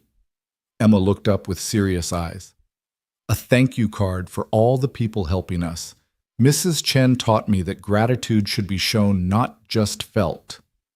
Marcus looked at the card, a crayon drawing of figures holding hands, surrounding two smaller figures in the center. Above it, in Emma's careful printing, "Thank you for seeing my daddy." The simplicity of it broke something open in Marcus's chest. His 7-year-old daughter understood what this was really about, not heroism, not viral videos, but the simple act of being seen valued, recognized as human. Patricia Reeves arrived at 8 sharp with a small team preparing them for the ceremony. She took one look at Marcus's face and seemed to understand his emotional state. "It's overwhelming," she said simply. "Going from invisible to visible overnight, but you're handling it with grace." "I don't feel graceful. I feel like I'm drowning in kindness." After nearly drowning in struggle, maybe that's not the worst problem to have. As they prepared to leave, Marcus's phone rang. It was Tony from the warehouse. "Marcus, brother, you're not going to believe this. Some businessman just walked in here, said he owns the company that owns our company. He took one look at how we operate, asked about you, then announced he's implementing something called the Thompson Protocol. Full benefits for all part-time workers, childcare assistants, and get this, a program where veterans get priority hiring and advancement opportunities." "Tony, that's your doing, brother. You being you, showing the world what we're worth. The ripples, man. You threw a stone in the pond, and the ripples are spreading everywhere." After Tony hung up, Patricia smiled. "That's the 4th company this morning to announce similar initiatives. Sterling Industries' stock price has dropped 12%, while every company associated with supporting you has seen increases. The market is speaking." They traveled to City Hall in a convoy of black SUVs, Emma pressed against the window, watching the city pass by. As they got closer, the crowds grew thicker, people lining the streets holding signs, waving American flags. Veterans in uniform, janitors in their work clothes, single parents with children on their shoulders. "Daddy, are all these people here for you? For us, baby, for everyone who's been invisible." At City Hall, Mayor Rodriguez met them personally, his handshake firm and his eyes direct. "Mr. Thompson, I want you to know this isn't just ceremony. The City Council has also approved a resolution, the Marcus Thompson Act, requiring all city contractors to provide living wages and benefits to all employees, including subcontracted maintenance staff." "Sir, I don't know what to say." Say you'll keep being who you are. The city needs more Marcus Thompsons. The ceremony itself was held in the council chambers packed to capacity. Marcus spotted familiar faces, Mrs. Chen in her best dress, Judge Patterson near the front, Sarah Chen with her press badge, but also strangers, hundreds of them, all looking at him with something he'd rarely seen directed his way: respect. Mayor Rodriguez took the podium. We're here today to honor someone who reminds us what heroism really looks like. Not the Hollywood version, but the real thing: quiet, consistent, selfless service to others. He recounted the fire Marcus's service record, his struggle as a single father. But then he said something that made Marcus straighten in his chair. But we're also here to acknowledge our failure. Marcus Thompson should never have been working 3 jobs to survive. A decorated veteran, a single father, a man who's given everything to his country and community, reduced to invisibility because we as a society decided that some people matter less than others. Today, we don't just honor Marcus Thompson. We commit to seeing and valuing all the Marcus Thompsons among us. When Marcus was called forward, Emma walked with him, her small hand in his. The medal was heavy gold and silver with the city seal, but it was Emma's proud smile that made his eyes burn with unshed tears. "Mr. Thompson," the mayor said, "would you like to say anything?" Marcus looked out at the crowd, at the cameras, at his daughter beside him. He thought of Victoria Sterling alone in her penthouse. He thought of his brothers from the unit who'd refused to let him sink. He thought of Caroline, who would have been so proud and so exasperated that it took all this for him to accept help. "I'm not comfortable with speeches," he began, his voice carrying despite its quietness. "But I want to say this: what happened at that hotel wasn't extraordinary. Every day people run toward danger instead of away from it. Nurses work double shifts to save lives. Teachers spend their own money on supplies for kids who need them. Parents work multiple jobs to keep their families afloat. They're all heroes. I just happened to be the one caught on camera." He paused, looking down at Emma. "My daughter asked me why I saved someone who was mean to me. I told her we do right because it's right, not because of who we're doing it for. But I want to add something to that. We do right because that's how we change the world, one action at a time, one person at a time, one choice at a time." The applause was thunderous, but Marcus barely heard it. He was focused on Emma, who was beaming up at him like he'd hung the moon. As they returned to their seats, his phone vibrated with a message. He glanced at it, then froze. It was from Victoria Sterling, watching the ceremony. "You deserve every bit of recognition. I've made a decision. Can we meet?" "Not for me, for something bigger." Marcus showed the message to Patricia, who frowned. "Be careful. Desperate people do desperate things." But something in Marcus knew this was different. Victoria hadn't sounded desperate last night, she'd sounded broken, and sometimes broken was the first step to being rebuilt. After the ceremony, there was a reception Marcus endured rather than enjoyed. Everyone wanted to shake his hand, tell him their story, thank him for representing them. Emma stayed close, overwhelmed by the attention, but handling it with a grace that reminded him painfully of Caroline. Judge Patterson approached his aged face, warm with approval. "Son, I've presided over thousands of cases, seen humanity at its worst and best. What you've done, not just the rescue, but how you've handled everything since, that's character. Real character." "Thank you, sir. I hear Morrison and the others have set up quite a support system for you." "They have. More than I deserve." The judge's expression sharpened. "Stop that. Stop diminishing what you've earned. You know what your problem is, Thompson. You've confused humility with self-denial. There's nothing noble about refusing help when you need it. The noble thing is accepting it gracefully and using it to help others in turn." Before Marcus could respond, Sarah Chen appeared with urgent energy. "Mr. Thompson, something's happening. Victoria Sterling just announced she's holding a press conference at 2 p.m. My sources say she's resigning, but there's more. She's apparently planning something unprecedented." Marcus looked at his phone again at Victoria's message.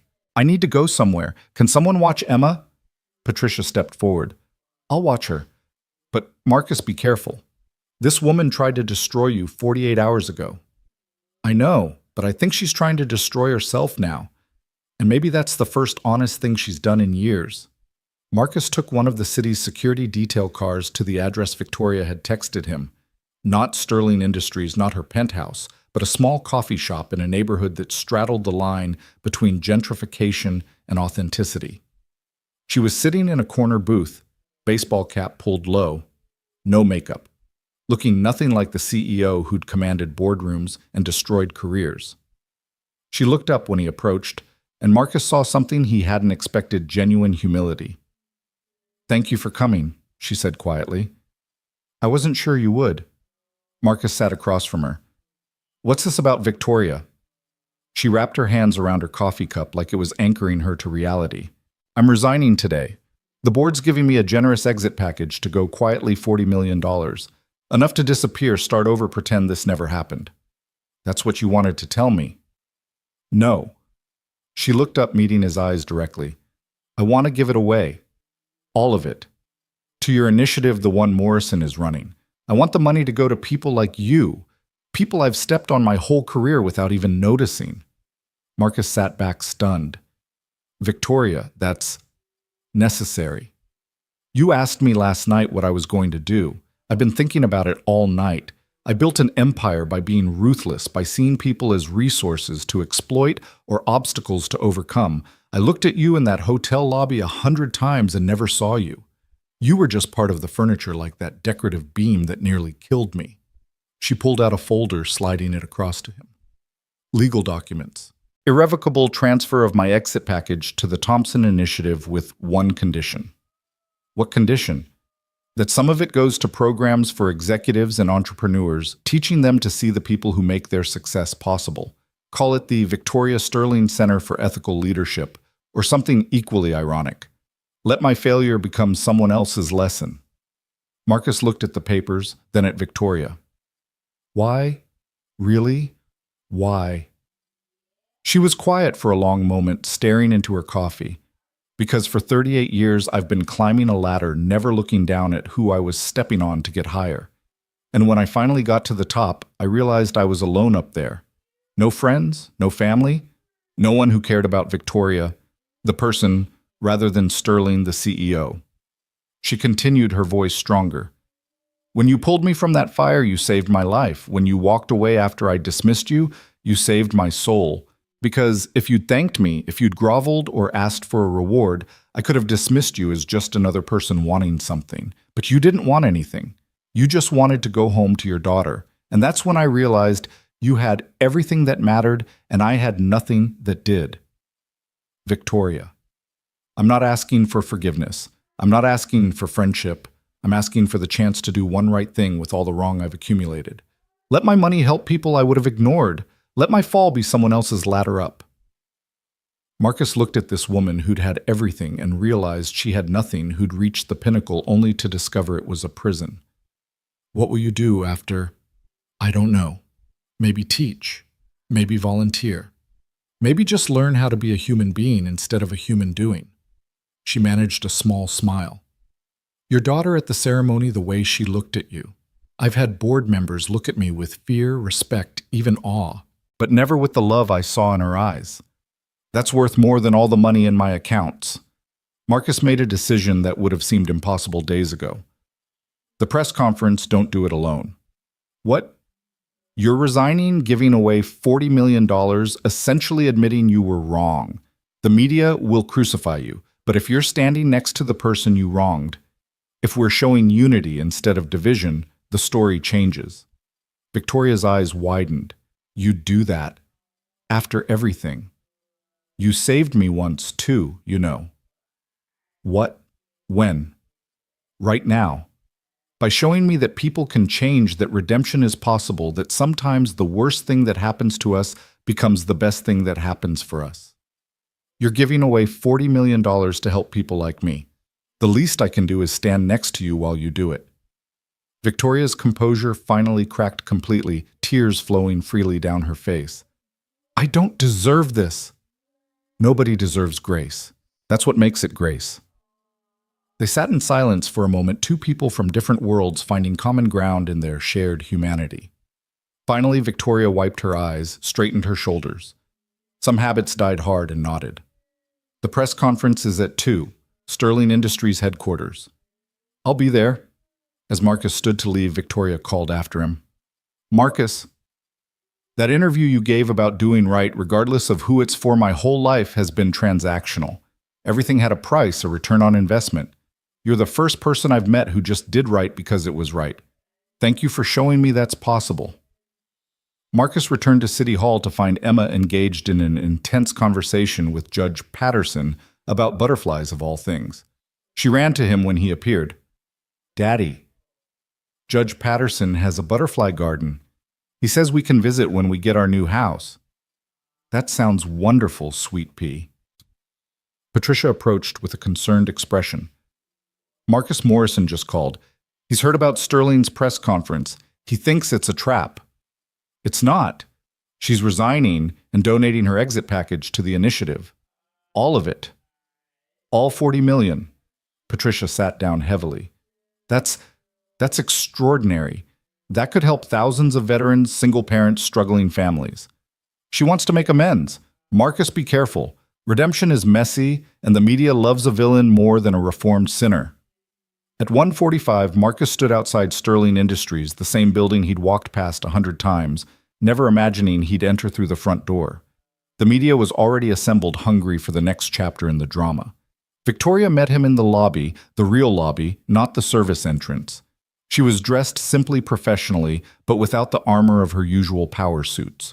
She looked younger, more vulnerable, more human. "Ready?"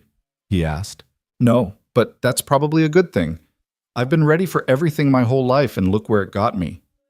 They walked to the podium together, and the media erupted. Cameras flashed, reporters shouted questions, the feeding frenzy beginning before they'd said a word. Victoria took the microphone first. "3 days ago, a man saved my life. I repaid his heroism with cruelty, his dignity with disdain. I showed the world who I really was, and the world rightfully rejected that person." She paused, looking at Marcus. "I built Sterling Industries by being ruthless, by seeing people as assets or obstacles, never as humans. I succeeded by every metric that matters in business, profit growth, market share.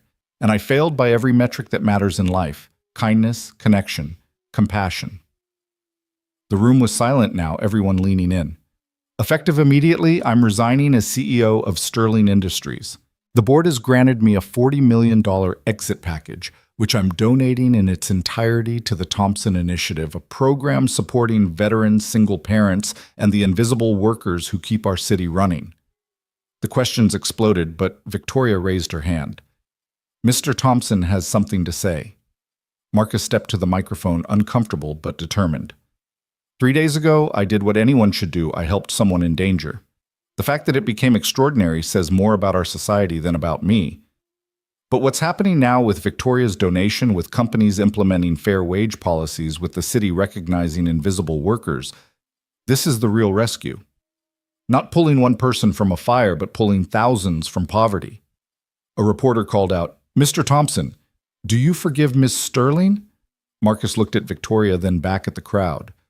"Forgiveness isn't mine to give or withhold. Actions matter more than words. Ms. Sterling is taking action. That matters." Another reporter, "Ms. Sterling, is this just damage control, trying to salvage your reputation?" Victoria took the microphone. "My reputation is destroyed, and deservedly so. This isn't about salvaging anything. It's about salvaging anyone, the single parents working 3 jobs, the veterans struggling with civilian life. The invisible people I spent a career ignoring. If my downfall can become their uplift, then maybe I'll have done one thing worth doing." "What will you do now?" someone called out. "Learn," Victoria said simply. "Learn how to see people instead of profits. Learn how to build up instead of tear down. Learn how to be the person Mr. Thompson already is, someone who runs toward people in need instead of stepping over them." As the press conference ended and they walked back into the building together, Victoria stopped Marcus with a hand on his arm. "Thank you for standing with me. I didn't deserve that."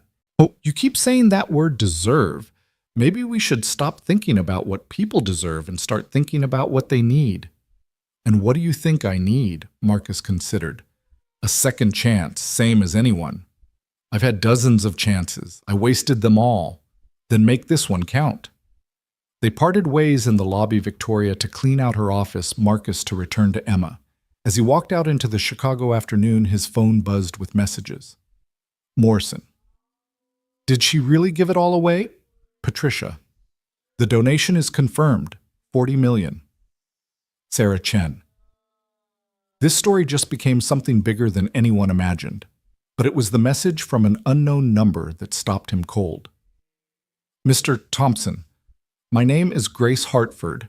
I'm a janitor at a law firm downtown. Today, because of you, because of what's happened, my employer announced full benefits and a living wage for all maintenance staff. My daughter can go to college now. Thank you for making us visible. Marcus stood on the sidewalk, letting the October wind cut through his jacket, feeling the weight and wonder of how one moment choosing to run into a fire instead of away from it had created an avalanche of change. He thought about Victoria Sterling packing up her office, preparing for a life without the power she'd spent decades accumulating. He thought about the veterans who would get help, the single parents who would find support, the invisible workers who would become visible. His phone rang. Emma calling from Patricia's phone.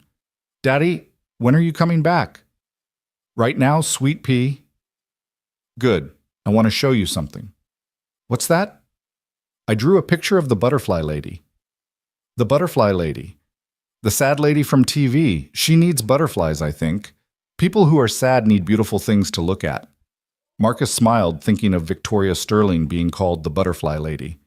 You're right, baby. Everyone needs beautiful things. Will you give it to her? If I see her again. You will. People who save each other always see each other again. It's like a rule. As Marcus made his way back to City Hall, he thought about Emma's words. People who save each other. Maybe that's what this had all been about, not him saving Victoria from a fire, but all of them saving each other from the various things that trapped them. Victoria from her isolation, him from his pride, the invisible workers from their invisibility. The city moved around him, the same Chicago he'd known his whole life, but somehow different now. The janitor emptying trash cans at the bus stop nodded at him, recognition between people who knew what it was like to be unseen. The security guard at the corner building straightened, a little pride in his bearing. The single mother herding 3 kids onto the bus caught his eye and smiled a smile that said, "We see each other now." Marcus Thompson had been invisible for so long he'd forgotten what being seen felt like. But now, walking through Chicago with October light slanting between buildings, he realized that visibility wasn't just about being noticed. It was about noticing others, about creating a world where everyone could be seen, valued, recognized as human. Tomorrow, there would be new challenges. Emma would need school supplies and college savings and therapy for losing her mother. The Thompson Initiative would need structure and oversight and careful management. Victoria Sterling would need to learn how to be human without the armor of corporate power. The city would need to follow through on its promises to value all workers. But today, Marcus Thompson walked through Chicago visible and whole, carrying his daughter's butterfly picture for a woman learning to transform. Carrying the weight of $40 million that would transform thousands of lives, carrying the knowledge that sometimes the best rescues were the ones where everyone saved everyone else. His phone buzzed. A text from Victoria. "Thank you for the second chance. I won't waste it." He typed back, "None of us will." The weeks that followed blurred together like watercolors in rain, each day bringing changes Marcus could barely process. The temporary apartment had given way to a modest house in Oak Park with a real yard where Emma could play and enough bedrooms that she could have friends for sleepovers, a luxury they'd never imagined. The Thompson Initiative had officially launched with Morrison at the helm, its offices bustling with veterans seeking help, single parents applying for support, and invisible workers suddenly finding doors opening that had been sealed shut for generations. Marcus stood in his new kitchen on a Thursday morning 6 weeks after the fire, making Emma's breakfast and marveling at the simple pleasure of not worrying about whether they had enough milk to last the week. The burns on his hands had healed, leaving only faint scars that Emma sometimes traced with her finger, calling them Daddy's hero marks.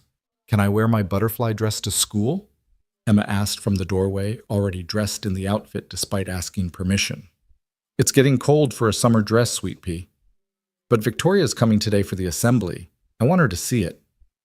Victoria Sterling, or Victoria Hayes, as she'd returned to her maiden name, had become an unexpected presence in their lives. After her resignation and donation, she'd disappeared for 2 weeks. then returned transformed. Gone were the power suits and perfect makeup, replaced by simple clothes and a quietness that spoke of someone learning to listen instead of command. She'd started volunteering at the Thompson Initiative, doing intake interviews with applicants using her business acumen to help veterans write resumes and single parents navigate bureaucracy. The woman who'd once stepped over janitors now spent her days sitting beside them, learning their stories, helping them find paths forward. You can wear it with your warm leggings and cardigan. Marcus compromised. Emma beamed and ran to change, leaving Marcus alone with his coffee and the morning paper. The headline read, "Thompson Initiative passes 1,000 families helped." Below was a photo from last week's fundraiser, Morrison, Williams, Patterson, and the other veterans flanking Marcus, and surprisingly Victoria, who'd been working behind the scenes to secure corporate donations. His phone rang. Morrison. "Morning, Sergeant. You ready for today?"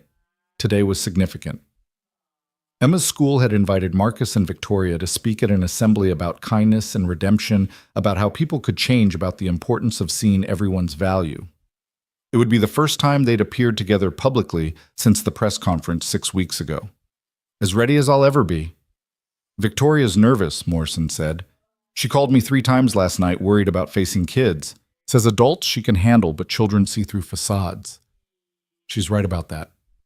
"Marcus, I need to tell you something. The board at Sterling Industries, they want to hire you." Marcus nearly dropped his coffee. "What?" "Head of Community Relations and Employee Advocacy. 6 figures, full benefits company car. They say they need someone who understands their workers from the ground up." "Jim, I don't know anything about corporate." "You know about people. That's what they need. Think about it. You could change that company from the inside, make sure no janitor there ever feels invisible again." After Morrison hung up, Marcus stood in his kitchen in his house with his daughter safe and happy, and tried to process how far they'd come. 6 weeks ago, he'd been nobody. Now Sterling Industries wanted to hire him for more money than he'd ever dreamed of making. Emma appeared properly layered for the weather, her butterfly dress visible beneath her cardigan. "Do I look okay?" "You look perfect, baby." "Do you think Victoria will like my dress?" "I think she'll love it." The drive to school was quiet, Emma humming to herself while Marcus navigated the familiar streets that somehow looked different now. The weight of survival had lifted, replaced by the stranger weight of possibility.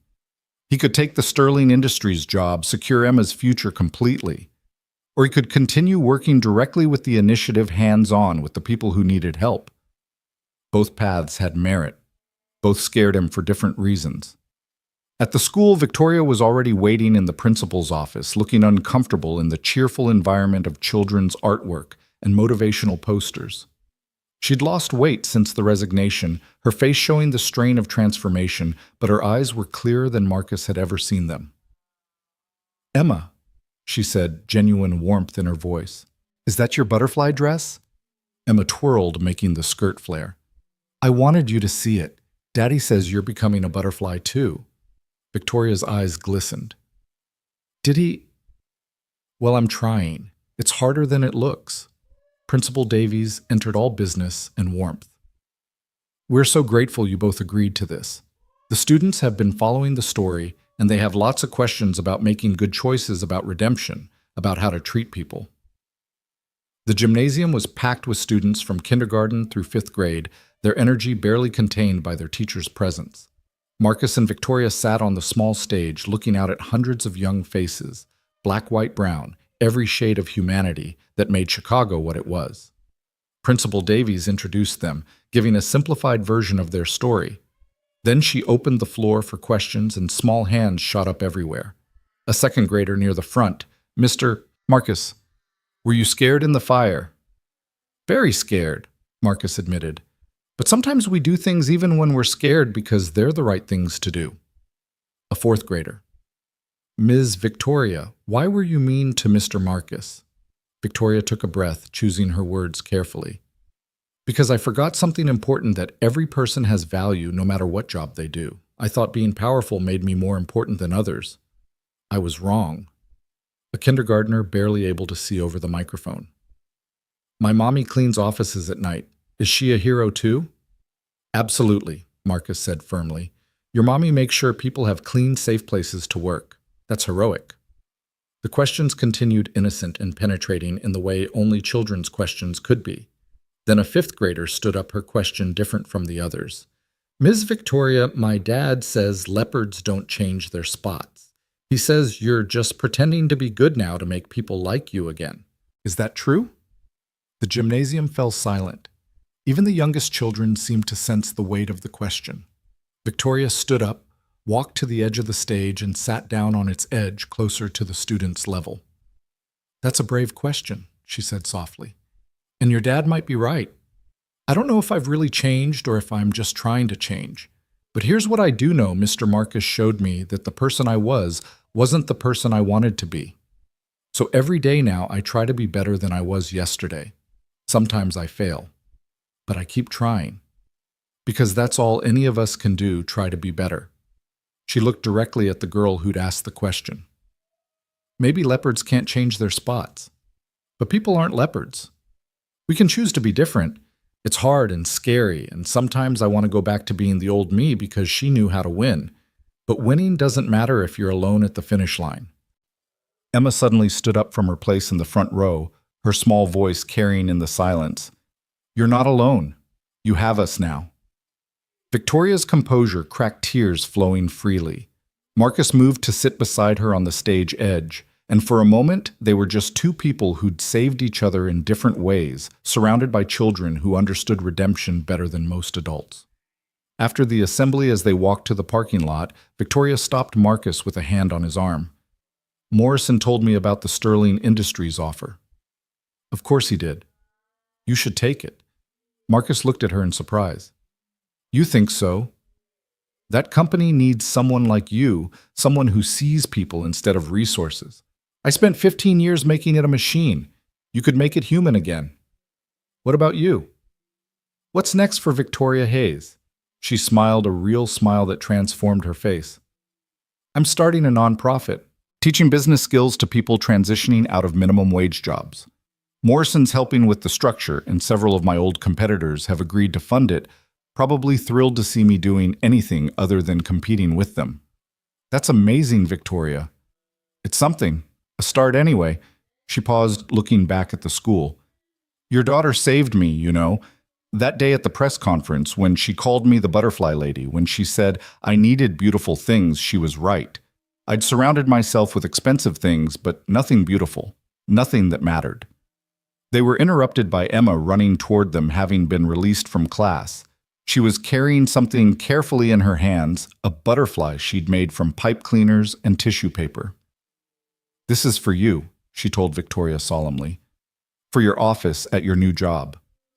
Victoria knelt down to Emma's level, accepting the butterfly with the reverence usually reserved for holy relics. It's perfect. I'll put it where I can see it every day. Good. Butterflies need to be seen.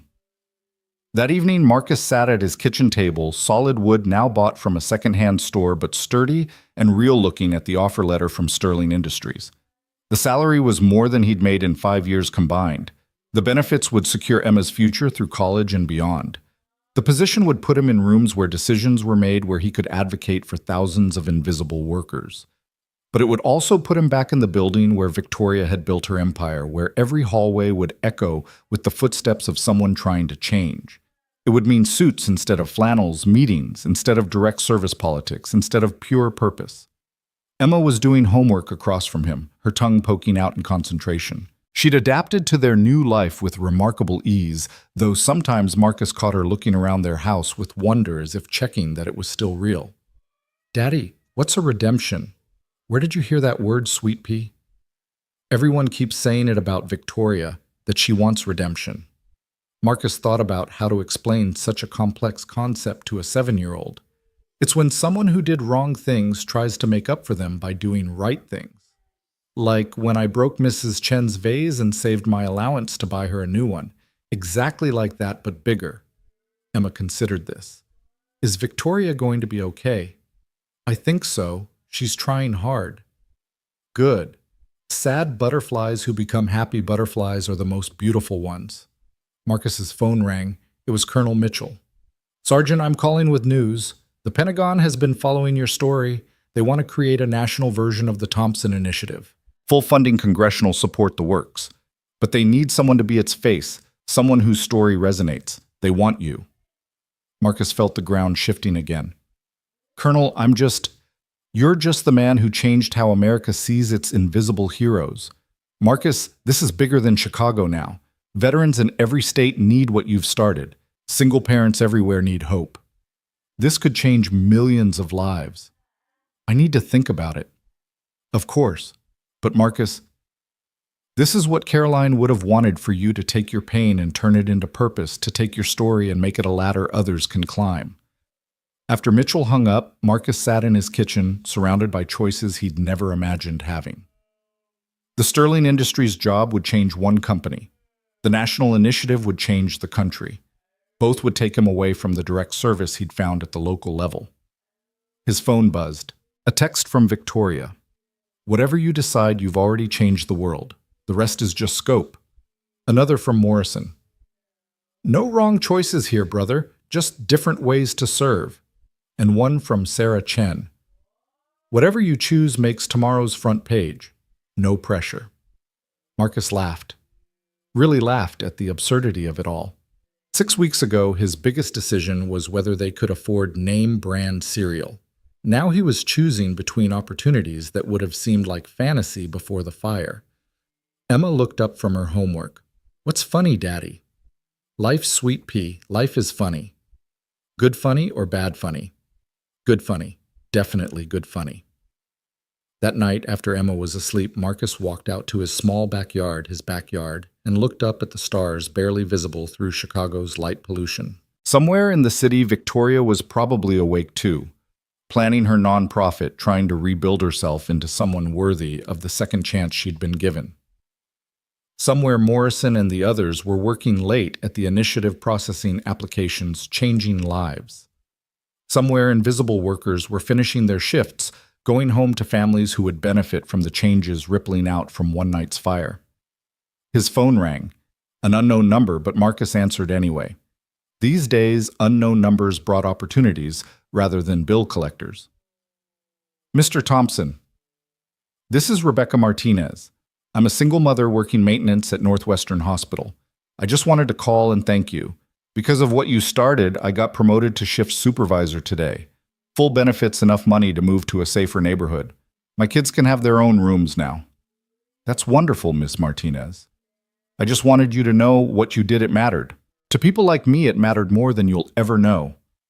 After she hung up, Marcus made his decision, not about the jobs that would come tomorrow, but about something more fundamental. He decided to stop seeing himself as someone things happened to and start seeing himself as someone who made things happen. The next morning brought chaos.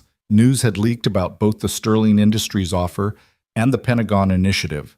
Reporters were calling emails flooding in, everyone wanting to know what Marcus Thompson would choose. But Marcus had learned something about timing from watching Victoria's fall and rise. Sometimes the most powerful thing was to wait to let the moment ripen before acting. He took Emma to school, went to the Thompson Initiative offices, where he volunteered twice a week and spent the morning interviewing applicants for assistance. Real people with real problems that needed real solutions. A veteran struggling with PTSD and unemployment. A single father working nights while trying to finish his degree. A maintenance worker whose husband's medical bills had pushed them toward eviction. Each story reminded him why this mattered, why visibility wasn't just about being seen, but about seeing others. Victoria arrived at lunch carrying sandwiches from a deli that definitely wasn't her old power lunch spot. "Thought you might be hungry," she said, setting the bag on his desk. "Turkey and Swiss, no mayo, extra mustard. Emma mentioned it was your favorite. When did she tell you that we text sometimes? She sends me butterfly facts. Did you know some butterflies can see ultraviolet light? They see a completely different world than we do." Marcus studied Victoria as she unpacked the sandwiches. 6 weeks had changed her profoundly. The hardness was gone, replaced by something more tentative but more genuine. She'd traded invulnerability for humanity, and while it clearly terrified her, she was persisting. "The Pentagon wants me to run a national version of the initiative," Marcus said. Victoria nodded. "Morrison told me. It's an incredible opportunity." Sterling Industries wants me, too. I know. I recommended you. Marcus looked at her in surprise. You did? Who better to humanize that place than the man who humanized me? She took a bite of her sandwich, then continued. You know what the hardest part of changing has been? Not the loss of money or power or status. It's learning to need people. I spent 38 years making sure I never needed anyone. Now I need everyone their patience, their forgiveness, their willingness to let me try again. That's not weakness, Victoria. That's strength. Is it because it feels like free falling without a parachute? Sometimes that's what growth feels like. They ate in comfortable silence, two unlikely friends bound by a moment of crisis that had transformed them both. Finally, Victoria asked, What does Emma think you should do? Marcus smiled. She says I should do what makes the most butterflies happy. Smart kid. So what makes the most butterflies happy? Before Marcus could answer, Morrison burst in his face, electric with excitement. You need to see this. Now! He turned on the office television to CNN, where breaking news banner read, Major corporations announce Thompson Pledge, living wages for all workers. The anchor was speaking rapidly. In an unprecedented move, over 50 major corporations have signed what they're calling the Thompson Pledge, committing to providing living wages and full benefits to all employees, including contracted maintenance and service workers. The pledge, inspired by Chicago janitor and war hero Marcus Thompson, represents the largest voluntary labor reform in American history. The screen showed CEOs at a press conference, one after another, committing their companies to the pledge. Then, surprisingly, Victoria's face appeared footage from an interview she'd apparently given that morning. Marcus Thompson did more than save my life, she was saying. He saved my soul. He showed me and every other executive that our success is built on the backs of people we've made invisible. The Thompson Pledge isn't charity. It's overdue recognition that every worker has dignity, value, and deserves a living wage. Morrison was grinning. She's been working on this for weeks, calling in every favor, leveraging every connection. She said it was her real apology to you. Marcus stared at the screen, watching as companies he'd only dreamed of working for committed to treating their workers with dignity. The ripples had become waves, and the waves were reshaping the landscape of American labor. His phone rang. The Pentagon. Mr. Thompson, in light of today's developments, we're expanding our offer. We want you to head a new federal initiative, not just for veterans, but for all invisible workers. Full cabinet-level support, direct line to the president, the resources to make real change. Marcus asked for 24 hours to decide. Then he called Emma's school, picked her up early, family emergency. He told the concerned secretary. Though it was more family opportunity, and took her to the Lincoln Park Zoo, her favorite place in Chicago. As they watched the butterflies in the conservatory, Emma slipped her hand into his. Daddy, are you worried about choosing? How did you know I have to choose? You have your thinking face on, the one you had when you were deciding if we could afford new shoes. Marcus knelt down to her level. Sweet pea Daddy has to decide between different jobs. All of them would help people, but in different ways, and all of them would change our lives. Emma considered this with 7-year-old seriousness. Would any of them make you stop being you? What do you mean? Would you still read to me at night? Would you still make pancakes on Saturdays?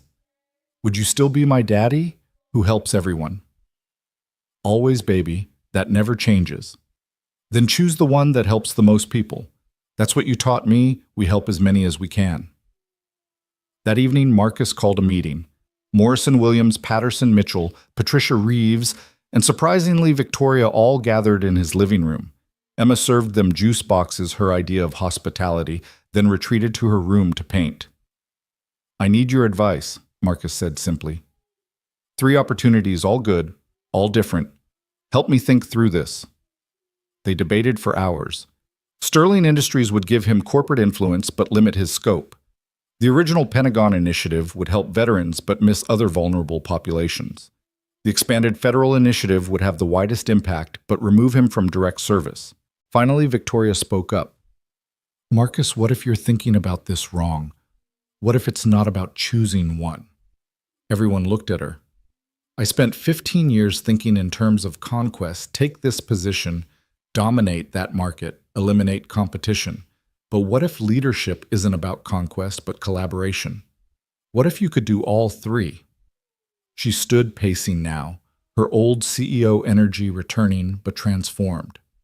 Take the federal position, but with conditions. Demand that it includes corporate partnerships starting with Sterling Industries, where you'd serve as a special advisor. Insist that the Thompson Initiative remains the model, with Morrison continuing to run it while you provide oversight. Don't choose integrate. Morrison was nodding. She's right. The federal position gives you platform and resources. Sterling gives you corporate credibility. The local initiative keeps you grounded in real service. It's possible, Mitchell added. I know the Pentagon. They want you badly enough to accommodate a creative structure. Marcus looked around the room at these people who'd become his unlikely family brothers in arms, former adversaries, advocates, and allies. You really think I could do all three, Marcus? Patricia said gently. You carried wounded soldiers for miles, raised a daughter alone while working 3 jobs, and turned a moment of crisis into a national movement. I think you can handle a complex organizational structure. The decision, when Marcus made it, felt less like choosing and more like accepting what had already been chosen. He would take the federal position with the conditions Victoria suggested. He would serve as special advisor to Sterling Industries, helping them become a model for corporate responsibility. He would maintain oversight of the original Thompson Initiative, staying connected to the ground-level work that started it all. But first, there was something else to do. The next morning, Marcus and Emma stood outside a small cemetery in Schaumburg, where Caroline rested beneath a simple headstone. They came here every month, but this visit felt different. Hi, Mommy, Emma said, placing a butterfly drawing on the grave. Daddy's been saving people again. You'd be proud. Marcus knelt beside his daughter, his hand on the cold stone. Care, I hope I'm doing right. I hope I'm becoming the man you always said I could be. I'm trying to show Emma that strength isn't about carrying everything alone. It's about knowing when to let others help carry the load. They stood in silence for a moment, the October wind rustling the trees that were just beginning to turn. Then Emma tugged on his sleeve. Daddy, look! A monarch butterfly late in the season had landed on Caroline's headstone. It sat there, wings slowly opening and closing as if delivering a message. Mommy says you're doing good, Emma said with the certainty only children possess. She says to keep going. As they walked back to the car, Marcus's phone buzzed with a text from Victoria. Press conference scheduled for tomorrow to announce everything. You ready to change the world? He typed back. Already did. Now we're just making it official. That night, as Marcus read Harry Potter to Emma 3 chapters, as promised, he thought about the journey that had brought them here. From invisible to visible, from struggling to stable, from alone to supported. The fire that had threatened to destroy had instead illuminated, showing America what it had been overlooking. Daddy, Emma said as she was drifting off to sleep. Are we going to be okay now? Marcus kissed her forehead, thinking of the challenges ahead, the work to be done, the lives to be changed. Yes, Sweet Pea, we're going to be better than okay. We're going to help make sure everyone else is okay, too. That's a big job. Good thing we've got help. Emma smiled, already half asleep. Good thing we've got butterflies. As Marcus turned off her light and headed to his own room, his phone showed dozens of messages, logistics for tomorrow's announcement, congratulations from strangers, requests for interviews. But he ignored them all, instead pulling out a worn photo of Caroline from his wallet. We did it, Care, he whispered. Not the way we planned, but we did it. Outside Chicago sparkled in the darkness, a city of millions of stories, millions of struggles, millions of dreams. Tomorrow, Marcus would stand before cameras again this time, not as a victim or a curiosity, but as a leader, a change-maker, someone who'd transformed personal tragedy into public triumph. But tonight, he was just a father who'd kept his promise to his daughter, a widow who'd honored his wife's memory. A man who'd learned that visibility wasn't about being seen, it was about seeing others and making sure they were seen too. The butterfly Victoria had hung in the window caught the streetlight casting dancing shadows on the wall. Transformation. Marcus had learned was possible for everyone, CEOs and janitors, veterans and civilians, the powerful and the powerless. It just took someone willing to run into the fire, to pull others from the flames, and to keep saving people long after the smoke cleared. Tomorrow would bring new challenges, new opportunities, new lives to change. But tonight, Marcus Thompson slept peacefully in his modest home, his daughter safe in the next room, his future bright with possibility, his past reconciled with purpose. The invisible man had become visible, and in becoming visible had shown a nation what it had been missing, the heroes who'd been there all along waiting for someone to see them, value them, and give them the chance to rise.